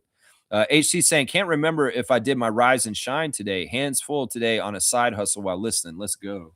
You mean checking your fantasy team? I don't know. And Seymour saying, wash your damn hands. Of course. Remember to wash your hands. All right, let me do my tab check just to make sure I didn't miss anything I wanted to talk about today on the stream. Yeah, check your fantasy teams. We did do the straight goods. We did do Muggsy's birthday, which is fantastic. 61 years old to Raptors and Charlotte Hornets legend Tyrone Muggsy Bogues, the shortest player to ever play in the NBA's history at 5'3". That has not changed. He is still that. All right, I guess we'll do the classic card. Do the classic card. All right, let me see. Let me get a good one today. Let's see who I get. Whoa. Okay, I thought that was somebody else for a second, but man, this is actually kind of sad. All right, let's see if you guys can see this one. This is a tough card, and this card is not an NBA card, just so you know. Do you know who this is, guys? This is actually a college card. There's a Villanova player behind them. That's not Kyle Lowry. Who is that player right there, though? The main player right there. And that team is Wake Forest, just so you guys know. If you can get that. Yeah. You're going to say that's Chris Webber? That is not a Michigan jersey. That is a Wake Forest jersey. And that should tell you a little bit more. It's not Chris Webber. Let me see. He does play the position of Chris Webber. This is actually pretty sad, honestly. Yeah, Mr. Quasimodo is saying, yeah, take a shower and moisturize, Kevin Durant.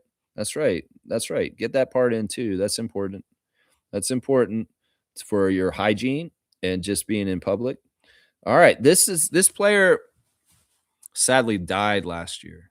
This guy actually died like in the last 3 months. Honestly, this player has passed away after a very tragic accident that happened to him a while back, but he died young, partly because of the injuries. That's right. You got it, HC. This is Rodney Rogers. Rodney Rogers of Wake Forest. And it's kind of crazy because he's that's the alumni of Muggsy Bogues, too. They went to the same school. Wake Forest Demon Deacons, Tim Duncan, Rodney Rogers, Tyrone Muggsy Bogues. Yeah, that's sad, man. Rodney Rogers got into an ATV accident when he was retired, and he broke his back, and he had a spinal injury, and he was quadriplegic, I believe, after that for pretty much most of the last 20 years. He lived that with his injuries, and he passed away last year finally. So I'm sad about getting this classic card, but this is part of the reason why we do the classic card is to remember players from the past who people may not talk about anymore, like Malik Sealy and Rodney Rogers now. So yeah.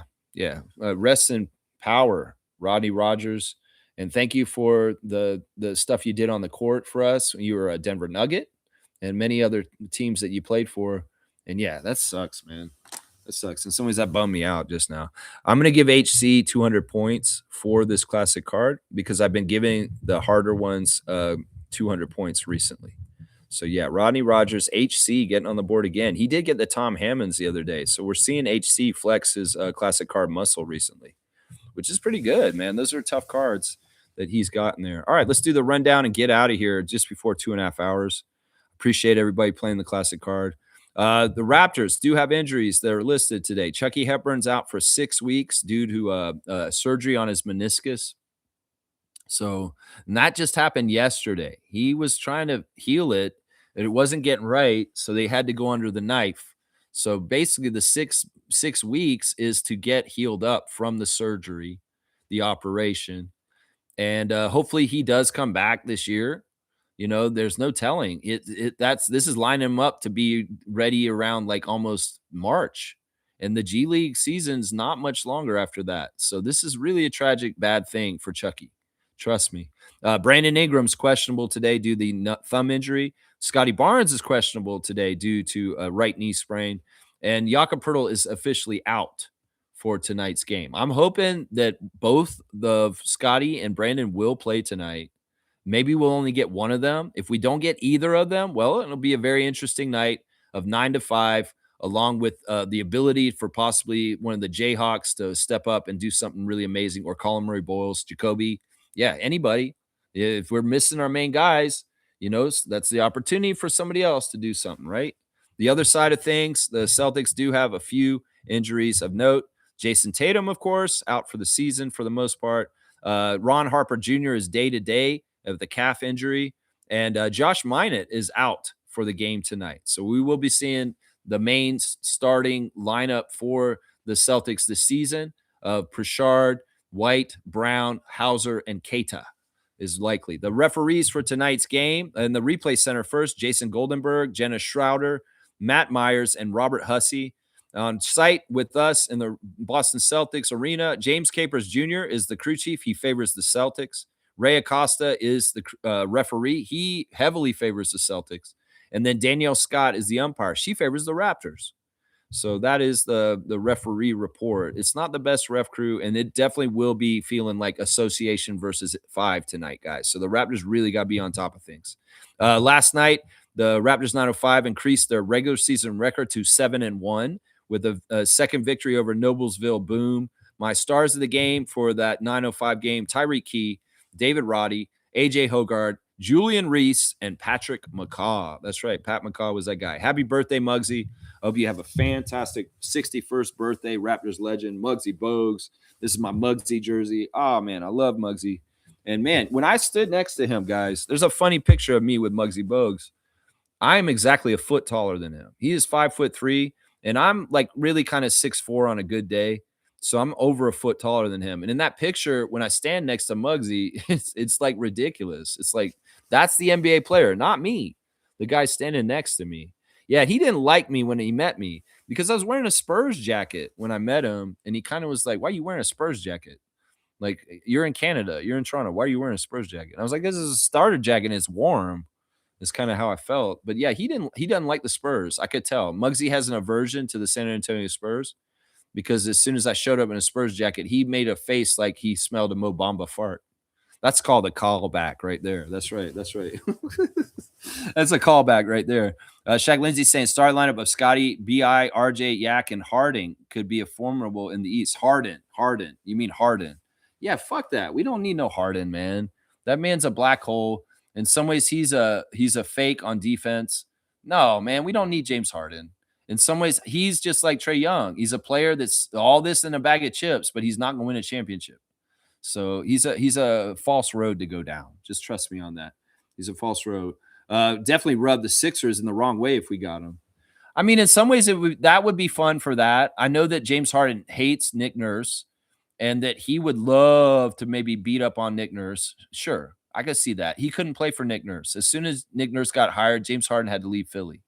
He had to.